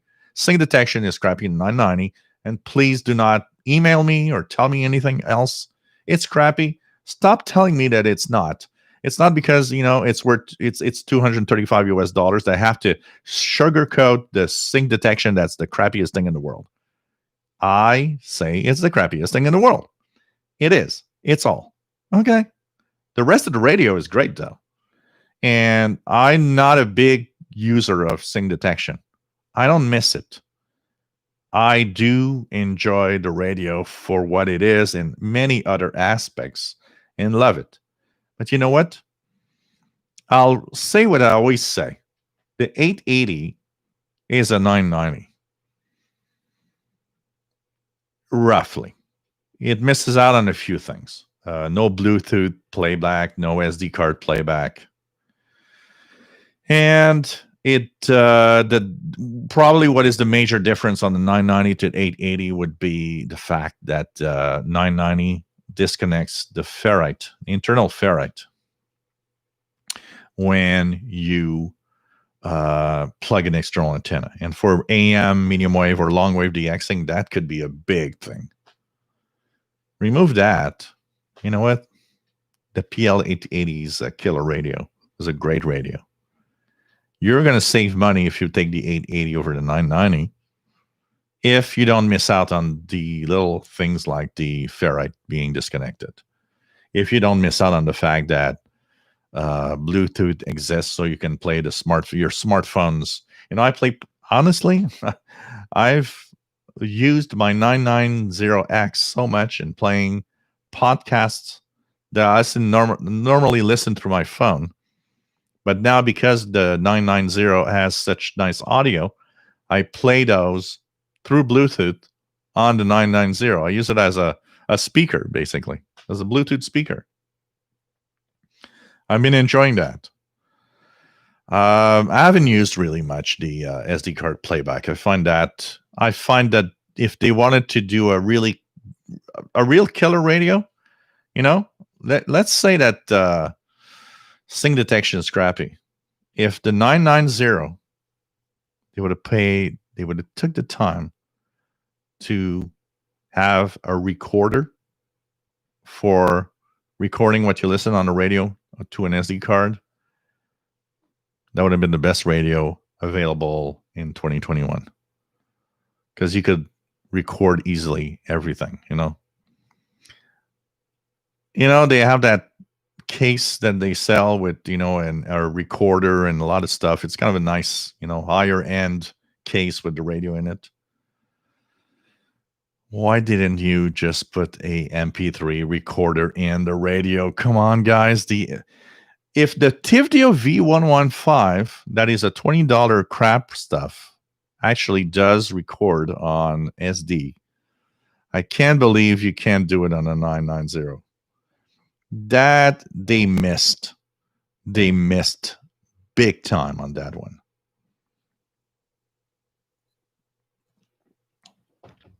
Cool, Keegan. Happy to see that you like the radio. I like it. It's a nice, you know, it's simple.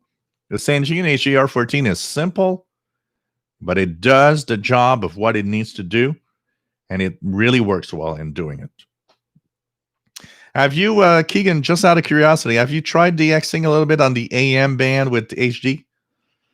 I've got a few HD stations here that sometimes come strong enough to be in HD on the on the AM band.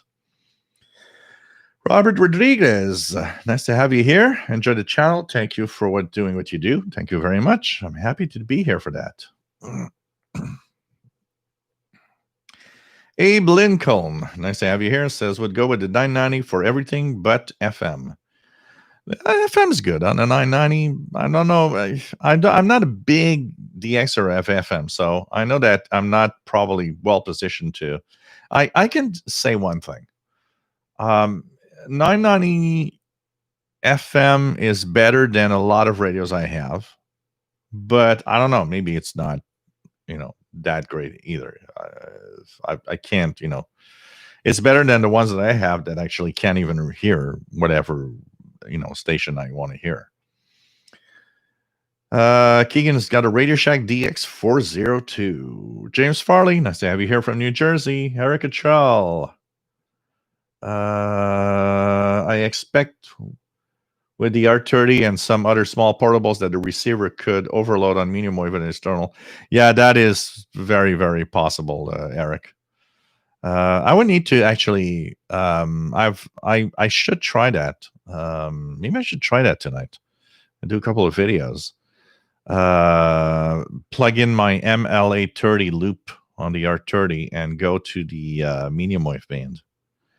That is totally possible. Totally possible. You know. Jim Valley, Mr. Bell, Japan's coming in decently here near Portland, Oregon. Usually Japan stations don't make it here. Just after sunset. Kimberly says, I want the toaster radio. Keegan says, I had a landline phone with a clock radio in it. Oh, that's nice. Yogi, how about a prefab toilet with a radio? I want to have the toilet with a radio. So today we're going to review the AM FM toilet radio. And notice that at night when I pee, we actually have increased signals. God, that sounds weird. The export any DRM consumer radios for sale. There's very, very few. Very, very few. But DRM is like, oh, look at that. I like that. The Maximatic ERT long cool touch 4-slice toaster extra wide 1.25 inch slots for bagels, waffles, and whatever. And I like that. Oh, look at that. The dial with the FM radio in it. I like that. Man, it's what, 40? Wow, 40 US dollars? Oh, man. So if I wanted to buy it here, it would be $40.81 plus $29.41 shipping and import fees to Canada.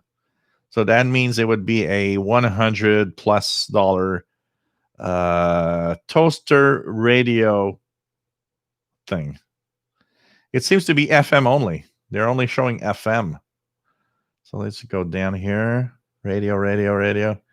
Anybody buy it? So the Elite Platinum Radio Toaster gives a fun and retro feel to your morning routine. Prepare breakfast toast while listening to the morning news, some musical tunes, or plug in your own auxiliary connection to supply your own music. So it has an input in it. With dual wide slots, the toaster can accommodate thick slices of bread, bagels, English muffins, and more. The toaster has a cancel function, defrost function, and a bagel function that allows you to toast just the sliced section of bagels, leaving the bagel round soft and warm. The radio features its very own antenna with a digital readout of AM or FM radio, or simply plug in your own smartphone playlist and start your morning off. Start your morning off right. There is a simple on-off dial switch that will turn the radio off when not in use, leaving the toaster still functional. Adjust the acoustics of the speaker using the equalizer button, or select radio or auxiliary with the band button. At last, but not least, a dial to cycle through the multiple radio stations.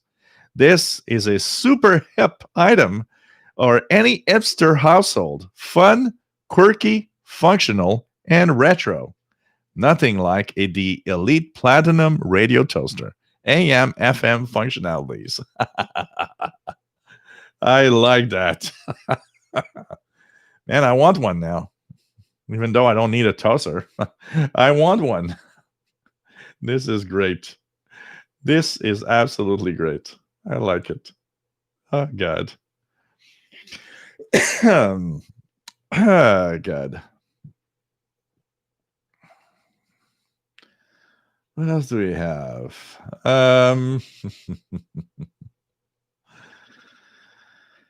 Okay. Joe says, love mine, but it struggles on the whip. Harry Anderson, looking for a switch to choose loop or FM antenna. On what? On a radio? What radio? On the PL990X, it's automatic on the left side. When you actually plug in the external antenna and you put the switch to external, everything is external. Reynold Klons, nice to have you here from Chicagoland. Keegan says, "Yeah, Joe, I got an HD pilot on a frequency somewhere in the 1600s one night. Cool." Patrick Moore, I'm wondering if you can advise me on how to set up a directional antenna to receive things from Europe. If I am on the East Coast, I currently have a RSP DX, but now considering HF Discovery Plus. You don't have to have a directional antenna. All you need to do is to have set up proper antenna like a long wire or a loop, and you will have shortwave reception from Europe of any signals coming from Europe if you listen to the proper frequency range and times, honestly. Keegan says, I tried to HD decodes on 670, 780, 90 Chicago, 1120 St. Louis, but nothing so far. You know what I do, Keegan, and try that. Try that. Put your radio on one of those that actually lights up the HD and leave it there and rotate the radio so that the maximum signal that you get, so that the ferrite gives you the maximum amount of signal, and just leave it there. What happens here, for example, is if I try to listen to, say, WTIC 1080, WTIC will fade, AM signals at night fade in and out all the time. And what happens is that what I do is I leave the radio there. And there will be waves when the signal goes up that will be strong enough that at one point it actually will switch to HD.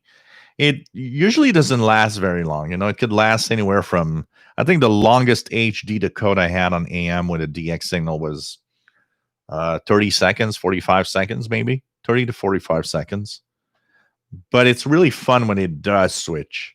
Because, man, the audio quality just changes. It's like no more hiss, no more static. It's like a clean audio. It really sounds great. But just put it on, rotate the radio to get the maximum signal, and just leave it there. And you'll see that depending on the stations you want to try, you'll sometimes when the signal really gets strong and those kind of waves of signal that, AM is like that. It's like drops and comes up and drops and comes up depending on propagation, and you'll have one of those waves where it comes up strong enough that actually is going to kind of peak and have you listen in. But you have to leave the radio on that frequency and leave it on for an hour, and you'll see that there will be peaks when it's actually triggered. But that's pretty much the way I do it. But you have to really tune a signal that actually when it is at its peak, it's strong enough. But it's kind of cool. It's kind of cool. So Kimberly truly wants it. Oh, man. A toaster AM FM radio. I like that. I like that. What else do we have? 5875 kilohertz, you mean? Pirate radio playing some music? 5875. What do I have here? Nothing here. Abe Lincoln says, I'm not just suggesting that the FM on the 990 isn't good, but I think the 909X is exceptional for FM, especially with a set of good headphones. Yeah, my 909X, if I extend the antenna, it's totally overloaded. Here in Montreal, it's completely crazy. Completely crazy.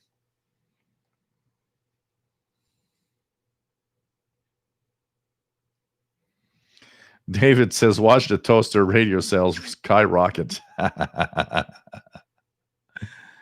Oh, man. It is crazy, though.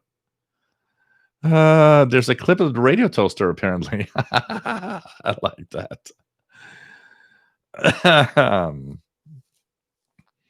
Erica Child, the power of the HD part of the AM signal is not very high. It is around 1% of the percent carrier power. Yeah, so that's where I think what if because with the FCC rules that changed, if if one of the AM stations would go all in digital, it probably would give us a better DX possibility of HD signals than the way it is right now with IBOC, meaning that the percentage of the power is very, very small for the HD. But I got to say, it is definitely cool when your radio locks to a station far away and brings you HD. It's just amazing. Because here in Montreal, no AM stations in HD, so it's sad for that.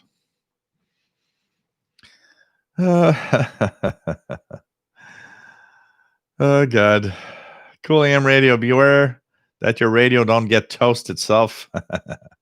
Keegan, I wonder if the toaster with radio would turn toast into Texas toast or French toast, depending on the station received. Oh man. A toaster AM FM. I'm if I need a toaster, I'm gonna be intrigued. I'm gonna buy that one. It's it's so funny. Toaster with a toaster radio. I'm pretty sure there must be other things. Is there a AM FM coffee maker? There must be. I'm sure there's a coffee maker with a radio in it. Douglas, in USA, Canada, to receive Europe stations, you'd most likely want to run the long wire antenna north south. Yeah, but that's if it's because there's a problem with that, and it's the fact that we talk about long wire, KC5ZUE. So here's the thing: when your wire is less than 100 feet long, its orientation doesn't matter much because short wire antennas are not very directional. They become directional as you have longer antennas. So, a beverage is extremely directional. A long wire, you got to remember one thing. We sometimes we say, "Oh, put a long wire outside." A long wire, the definition of a long wire, I believe, is more than 100 feet.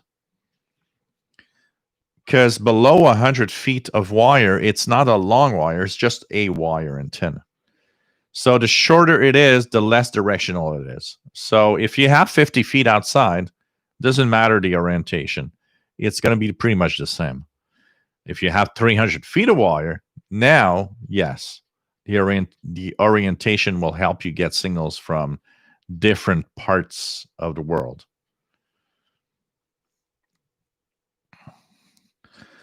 Dmitry Larinovich, is HD radio will support shortwave signals? So technically, what happens with HD radio? So HD radio in North America, because let's make a difference here. In Europe and a lot of the world, HD is DAB or DRM. So it's digital audio broadcasting. They have their own frequency range. It's a very different thing. In North America, and some parts of the world, they have chosen IBOC, which is a in-band over carrier. So what happens is that you have your standard AM signal that has a certain bandwidth, and within that bandwidth, there's a HD stream that they added to it. And the thing is that that is a different way of broadcasting. It requires a certain bandwidth. Um, it probably makes it more difficult to have a clean HD signal, I would say, because of the way it's done. It actually enables, there's one advantage to it is that your HD radio, for example, can switch from it's HD broadcast to the analog if the signal is not strong enough. so it doesn't, you don't miss on the programming. DAB, if the signal's strong, you hear it, but if it fades down, it actually just stops. It's a stream. It's a data stream. If the data stream is good enough, it just stops. When you mix in the way it's done in North America, the advantage is that you're on HD stream, and when the signal fades lower, you fall on the analog stream like nothing. You didn't miss anything. You're still listening to the station. It's just the audio quality changes. I would guess. I mean, I'm not a fan of DRM on shortwave. I've never been, and I don't think DRM is a good way of transmitting shortwave signals. It's a waste of bandwidth, and whoever is still trying to sell DRM on shortwave is, I don't know. He's I don't know. He's really good because too many stations actually invested in that, and it's useless. But it's not useless in every market in every way. DRM, I think, can have its market depending on how you use it. IBOC, the way that HD signal is done in North America, it's a hit or miss. On shortwave, it would still be a hit or miss because depending on the propagation signals going up and down, yeah, you might lock into an HD signal, but maybe not. The other problem is on AM in North America, the bandwidth or the space between stations is 10 kilohertz. There's enough space there to inject that. On shortwave, the spacing is 5 kilohertz, which would be, I'd probably be too tight to include an HD stream in a signal, for example, because it's half the bandwidth of an AM station in North America. It's a very different thing. What's a good long wave antenna? Hey, just put the 1,000 feet of wire in the forest. You're going to see that's pretty good. You know what? There are some loops that are actually really, really amazing on long wave. I would say. Long wave is a very, very low frequency range, and you'd be surprised. I think we underrate the ferrites in our receivers. A good ferrite that has a lot, like hundreds and hundreds of turns, is a pretty surprising antenna for both medium wave and long wave. That's for sure.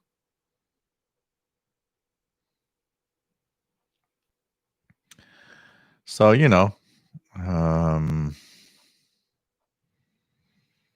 Trimble and Mr. Bell, really big ferrite rod with wire wrapped around it. Also an 80-meter antenna. Makes a good long wave antenna. But, I mean, just look at the Trimble and Mr. Bell's talking WWVB on 60 kilohertz. Look at the clocks that receive that signal. They have an internal ferrite, a pretty long one because it has a lot of turns of wire. I mean, you look at that and you understand that ferrites are probably underestimated for the power they have in receiving signals. Keegan, a coffee maker with a radio to listen while reading a coffee table book about coffee tables. Yes, Kramer, you'll be on the air with the coffee table book about coffee tables. It actually has little legs, and the book turns into a coffee table. I love Seinfeld.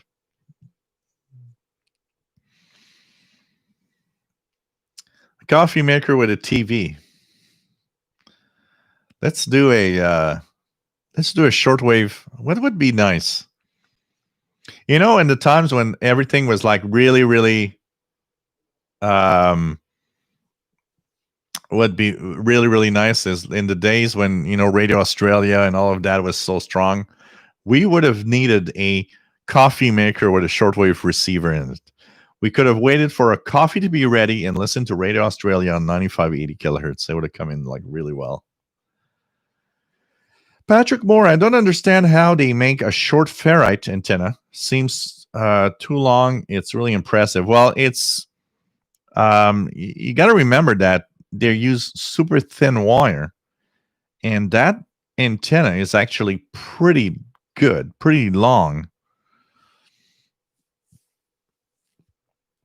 And with the ferrite, the way that it's designed, and the longer the ferrite is, the more powerful it is. It's pretty amazing. The XH Data D808 is one of the radios that's surprising on long wave, medium wave for that reason. It has a longer ferrite than the average shortwave or portable radio, and it actually shows when you listen.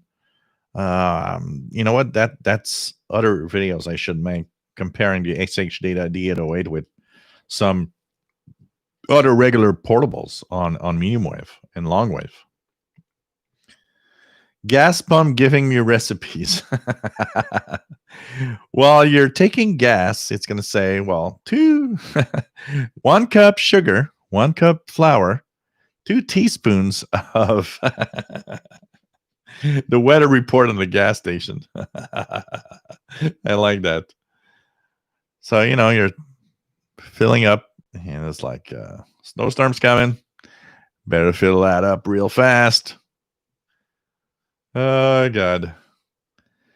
So, what else do we have here? Anybody, anything special you want to ask, want to talk about radio, about anything? I still remember you guys are talking about radios. You guys have all seen that there's this stand at whatever a shopping mall or whatever, and they harass you to get you a credit card for whatever bank or whatever company. And I remember one day I'm going to the shopping center for something. I'm at a shopping mall, and there's this stand, and it's the what was it? I think it was NBNA or something like that. So this woman walks up to me and she says, "Want to have a gift?" And of course, I see her coming because I see his credit card stuff. But on the table, there's little AM/FM receivers. She says, "Ask for a credit card, and you're gonna get this tiny AM/FM radio." And I'm like, "Oh, it's a radio, of course." But I was lying throughout because I didn't want to have a credit card with that. I was like, "No, I don't want to ask for a credit card, so I'm just gonna lie." So it's like, "So what's your name?" Joseph. Yeah. What's your address? 1, 2, 3, 4, whatever. And she fills out all the form and everything, and I was like, "Oh, the only thing I want is a radio." And it's like, she looks at me, and I still remember that because she gives me a radio and she says, "Your postal code looks funny." I said, "Oh, that's my postal code. It's it's a genuine postal code." And my head is like, "Yeah, I just lied about everything in your thing, because I just want to have that darn radio, and that's it." Yeah, like I'm gonna give my real details to have a 30% credit card or whatever. But it was just so funny. It was like, "Oh, radio. Okay, I'm gonna fill out the form."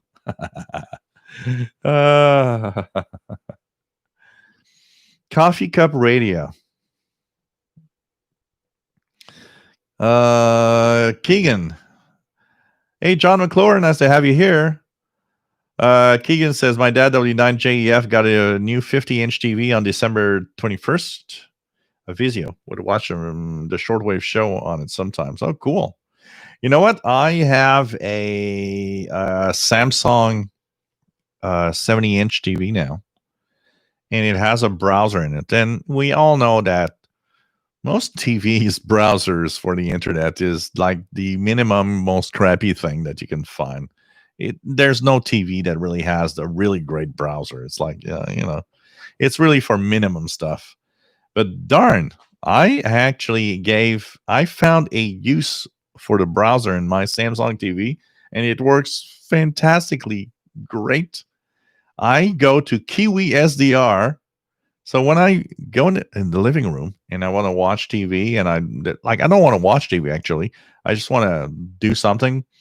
I'm like, hey, I'm going to tune Kiwi SDRs around the world and tune shortwave signals. I use a browser in the Samsung TV, and I'm amazed at how well it works. It actually tunes well. You can actually go to frequency. I've put a wireless keyboard with a little dongle and a USB port, and I just tune around shortwave signals on the Kiwi SDRs with the browser. It is amazing. So you got 70-inch of Kiwi SDR on your TV, and you just go to whatever SDR you want. I really love it. Really, really love it. Pretty cool.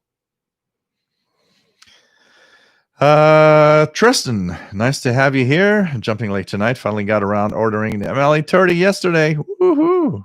Well, it's going to be quicker than that. You're going to see. Mine said, I remember the last one that I ordered because I have 3 of them here. Last one I ordered said something like 3 weeks. I got it after like 5 days. So, Tremelli, Mr. Bain, it's not Japan, it's China. 10960, you're probably hearing CNR1. It's China. Mark Bowes, fill that cup with hot coffee and it powers and talks to you. Oh, man. Patrick Moore, I have a weird one. I heard about a variometers coil inside a coil. Wondering if a variometer could tune the antenna to receive a frequency. Thank you for giving me a lot of cool ideas and info. It's pretty amazing. I was looking at a video that it was talking about ferrites, coils, and their interaction and magnetism and everything. And it was truly amazing because I watched that and was amazed at, we don't realize, but our radios, there's coils and all sorts of little, transformers in there. And you're like, just amazed. I was just amazed at how all of these things, when cut to the perfect length and spaced at a specific length, resonate everywhere. And one of the examples they were showing, which was really cool, because I always wondered when I was some of the tube radios I have here have a metal kind of a metal jacket that go over the tubes. With my knowledge, I had the impression that was probably to prevent interaction between different tubes. And they were actually showing examples of how these metal caps, these metal tubes that go over, over the tubes themselves, were actually, if you remove them and had the same radio or the same device running, there was tons of interaction between all the tubes because of magnetism and everything, and because the tubes were so close also. And it was kind of cool. It was amazing to watch. And it was like, wow, crazy, all the things that we don't realize in our technology that we use. And radio technology in itself is truly amazing. If you look at how circuits work and how they can resonate and receive signals, it's truly amazing. Really, really amazing. Trembelli, Mr. Bale, yeah, any off weird frequency like that, 12820 and whatever, they're pretty much all China because they are blocking, possibly blocking there's the Taiwan Sound of Hope that broadcasts like on an amazing amount of signals of different frequencies. And so they're trying to block everything. So you hear China on off frequencies everywhere because of that. So every time you're kind of on an off um, frequency and hear something, it's CNR1 most of the time. It's either that or you'll hear the fire drake, but we hear less of the fire drake. They use CNR1 more now. I think they're trying to fool us because fire drake, we knew it was jamming. CNR1 is like, yeah, you're not sure, are you jamming or not? So, there's talk and stuff. It's like, yeah, it's kind of a way of jamming that's kind of, yeah, okay, you're kind of jamming, but doesn't show too much. So, weren't ferrets rulers of ancient Egypt? Okay. Oh man. uh, that's why that's why that's why all the pyramids are all aligned, because they resonate together. Aha, David. Maybe you got something here.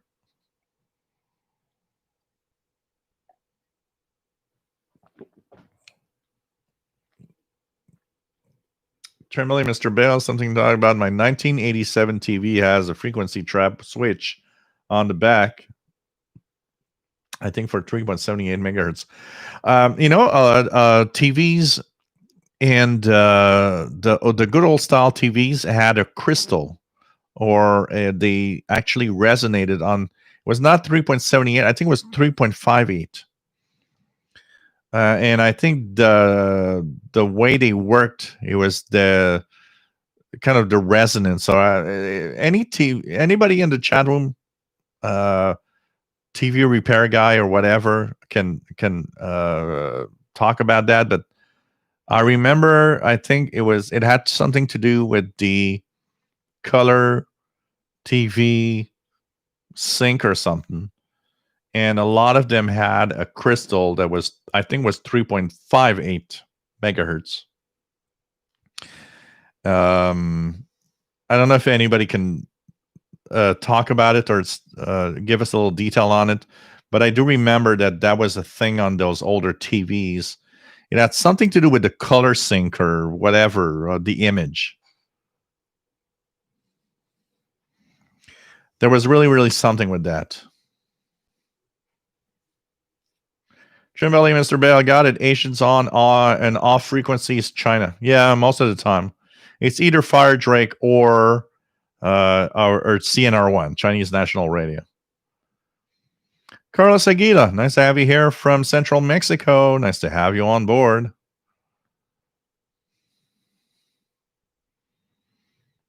Mr. Carlson's lab is really, really good. There's so much in there. I was watching, James, a Mr. Carlson's lab video, I think it was 2 days ago. He was showing off a oh man, it was a trying to remember the name, an oscilloscope made in 1950 that had more than 100 tubes, all in different levels. It was like crazy. He opened it up to show us the inside. The oscilloscope had more than 100 tubes. It was crazy. It was crazy. I just looked at it. I was like, oh man, this is so weird. Pretty crazy. But so like I was saying, there was a crystal for, I think it was a color TV crystal, which was like 3.58 megahertz, and it had to do with the sync of the color TVs.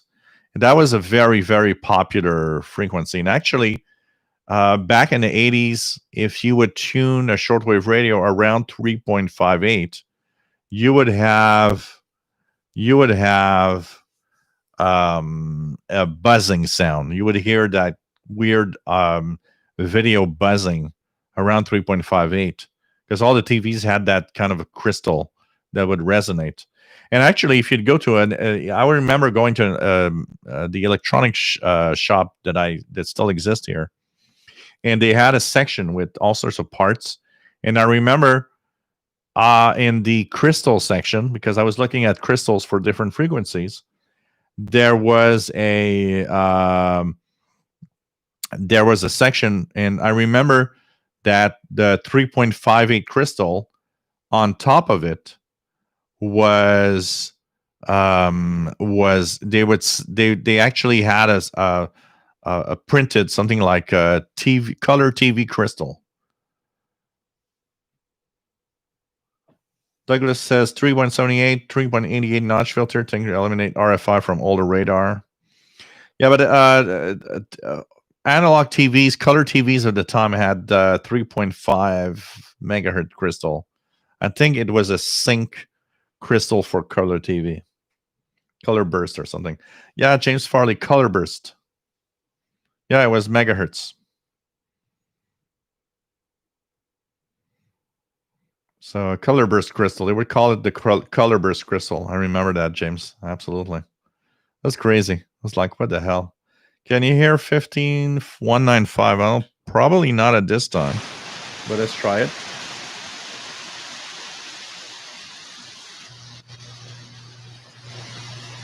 Nope, nothing here on 15195. It's too late in the night here for that's such a high frequency, especially at this time of year.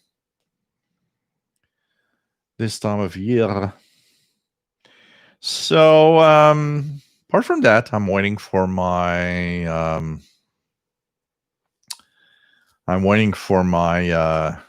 AirSpy HF Plus discovery. I think that's going to be an interesting test.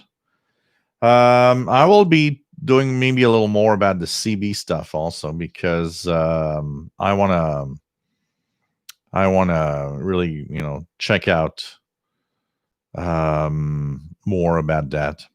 Yeah, on the West Coast, Trimbali, Mr. Bell, you're going to hear a lot more about the agent signals than I do. Here in the East Coast at this time, it's a dead thing, pretty much a dead thing. So it's kind of interesting to check out. Let's check something here. What am I here? 5195. Okay. Anything else? Let's check out the European signals on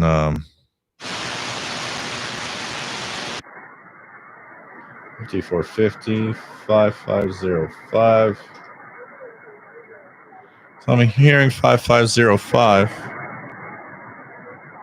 Very weak Shannon Volmet. Let's see if Canadian weather 2749. 2598. Nope. Oh, 2598.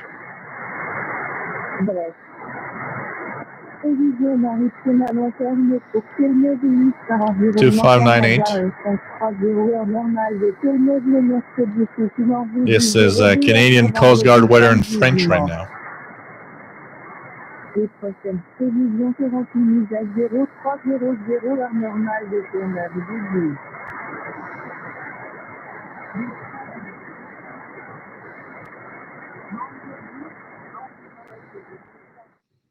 So kind of interesting. Yogi, heard that the AirSpy is very sensitive as DR. That's why they also sell the U-Loop too. Yeah. I want to compare it because there are some. So I've been using the SDR Player RSP1A. Right now, I am on the RSPDX. I have some. So a lot of people are saying that they see. I've actually conflicting reports. So some people are saying that the RSPDX is not as good as the HF Plus Discovery, which I want to find out to myself, because I have good experience, and the RSPDX here is very sensitive for my own experience. So I have a hard time thinking that the HF Plus Discovery is better.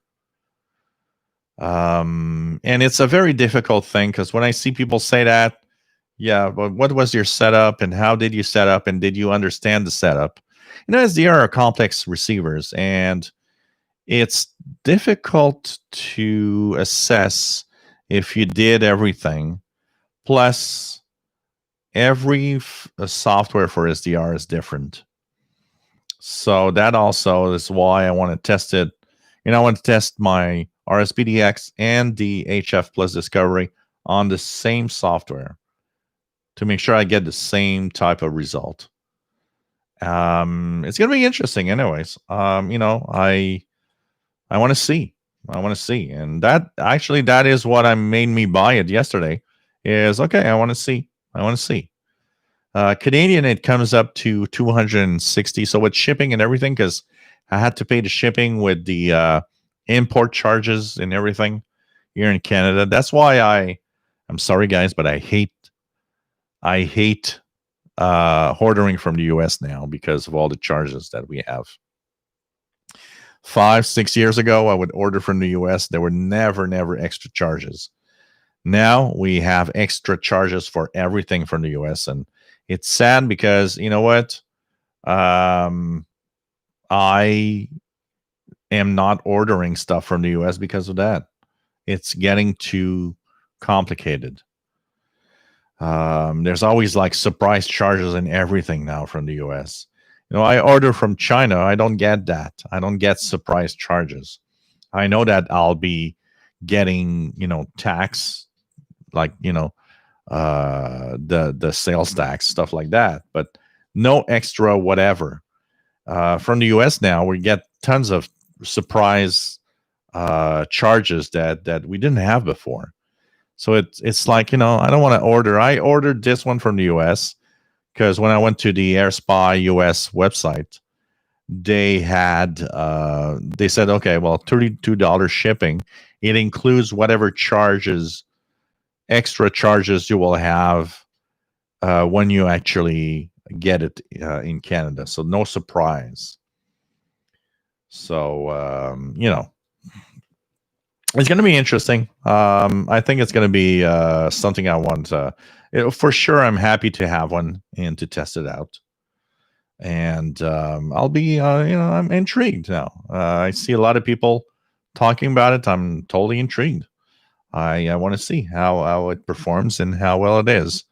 As for the U-loop, because a lot of you are talking about the U-loop, I've seen enough videos and enough articles that U-loop is a great loop, but anybody that tests, most people that I've seen testing the MLA30 and the U-loop, the MLA30 wins hands down.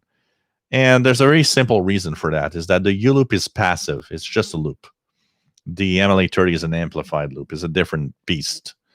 And maybe we shouldn't compare the U-loop and the MLA30 because they're not the same thing.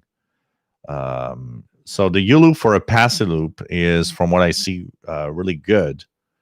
But the MLA30 and most tests that I've seen beats the U-loop really, really by a long margin.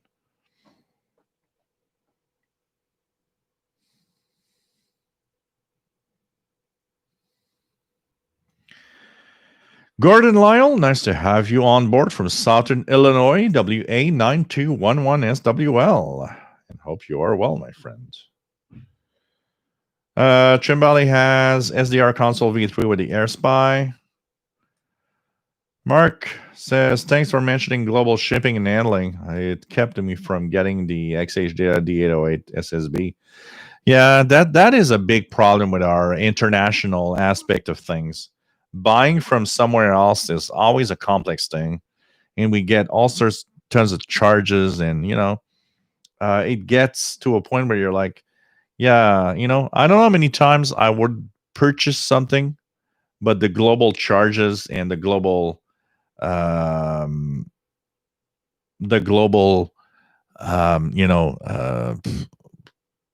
whatever, like shipping and all of that is getting crazy, and it's like it prevented me from buying stuff sometimes because it was like, yeah, this is as expensive as the radio itself.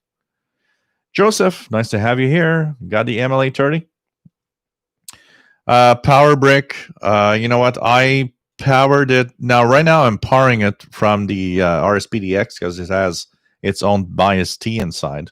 If you're gonna power it from the, if you're gonna power it from the bias T that they actually have with the MLA30, if you have a smartphone, you can power it from your smartphone's USB port. It works great. I used the brick iPhone. I had an iPhone 5 the last time that I had an iPhone, and I had that iPhone brick. I plugged it in the iPhone brick and it works great. So any, apart from the cheap ones, if you have a good power brick for a smartphone or whatever, it works great. It's a USB cable, anyways. It's a standard 5-volt USB. So anything that gives out USB 5-volt is going to work.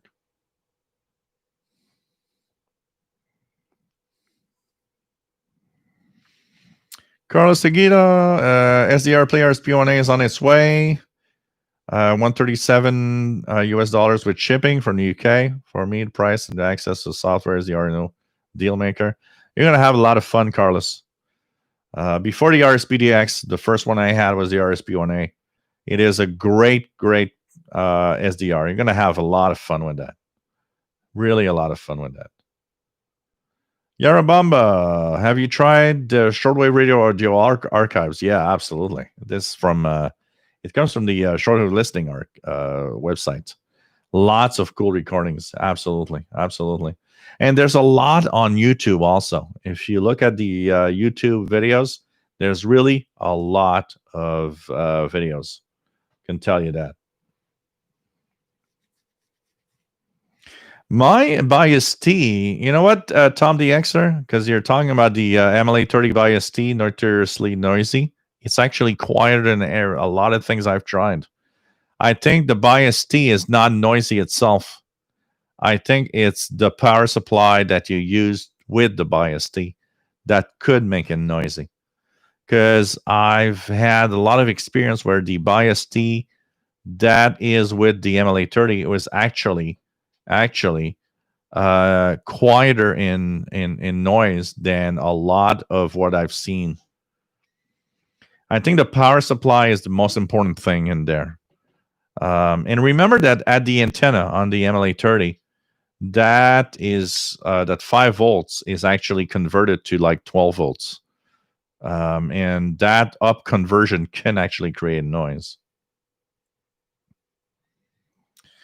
Joseph, yeah, got a bed dead phones that work. So you're gonna try the power supplies that he had with the dead phones.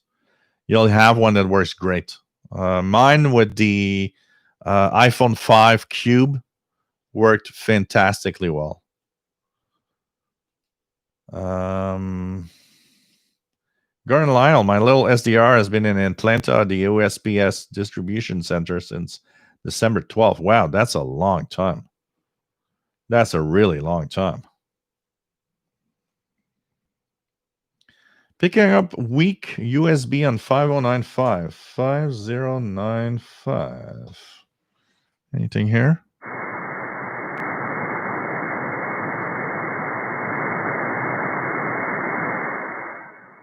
Don't hear anything here. So, Gordon Lyle, thinking about adding a loop with a rotor from DX Engineering this spring to go with my Alpha Delta inverted V. Cool. It's a lot of fun when you have time and the money sometimes, because I think money is important. Our hobby is sometimes a little expensive. I know that a lot of you are always saying, well, thanks to Gilles and his YouTube channel, I spend more money than I ever wanted on radios and stuff. But it's fun to play around with radio. It's like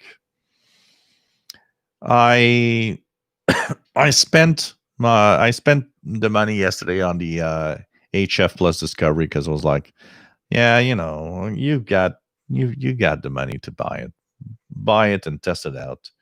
And I know that a lot of you will enjoy the fact that I'll be testing it and giving my own opinion on it also.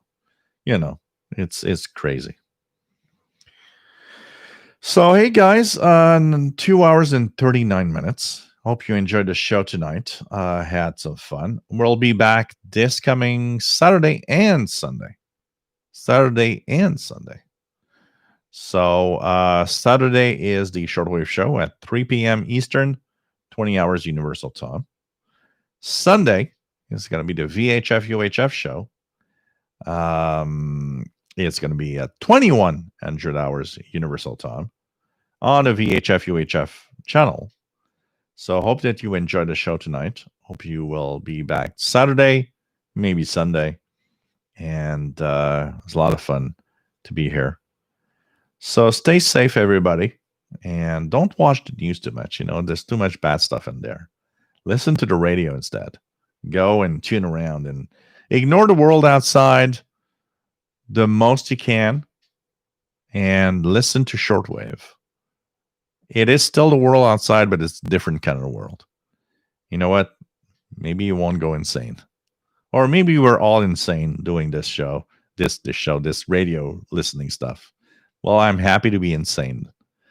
So take care, everybody. Love you all. Stay safe. And we'll be back Saturday at 20 hours Universal Time with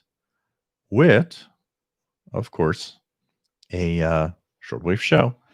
And how about we end with a little something here before we say goodbye? We'll say goodbye in the proper way.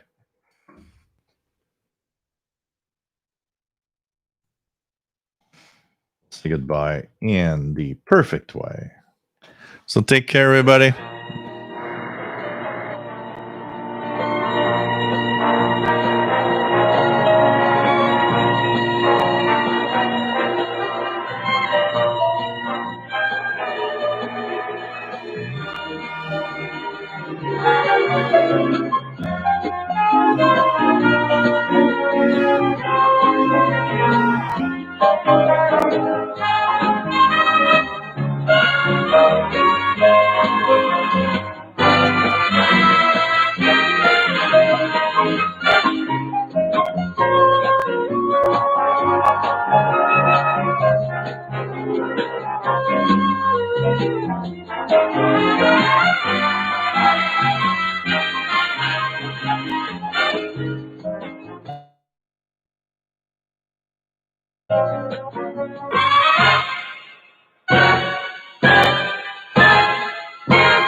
This is Radio Moscow World Service.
Now to head. That's Political Bureau has approved Vladimir 15.42. Here's the official broadcast from 1980 of Radio Moscow World Service. This is the North American service of Radio Moscow, broadcasting on 17.70, 15.45, 15.42, 15.14, 12.05, 9.87, 9.76, 9.72, 9.70, 7.32, 7.18, 7.15, 7.11, and 6.11 megahertz.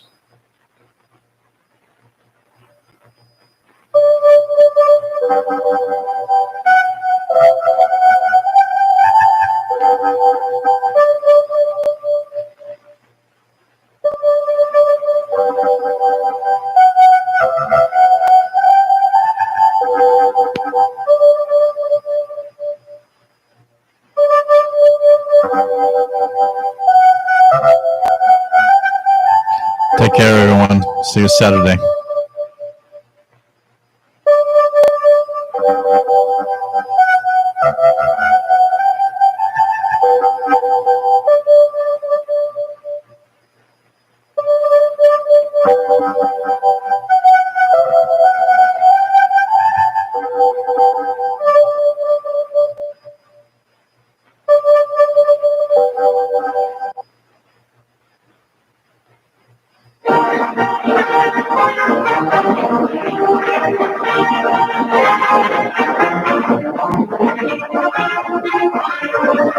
Sounds like circus music.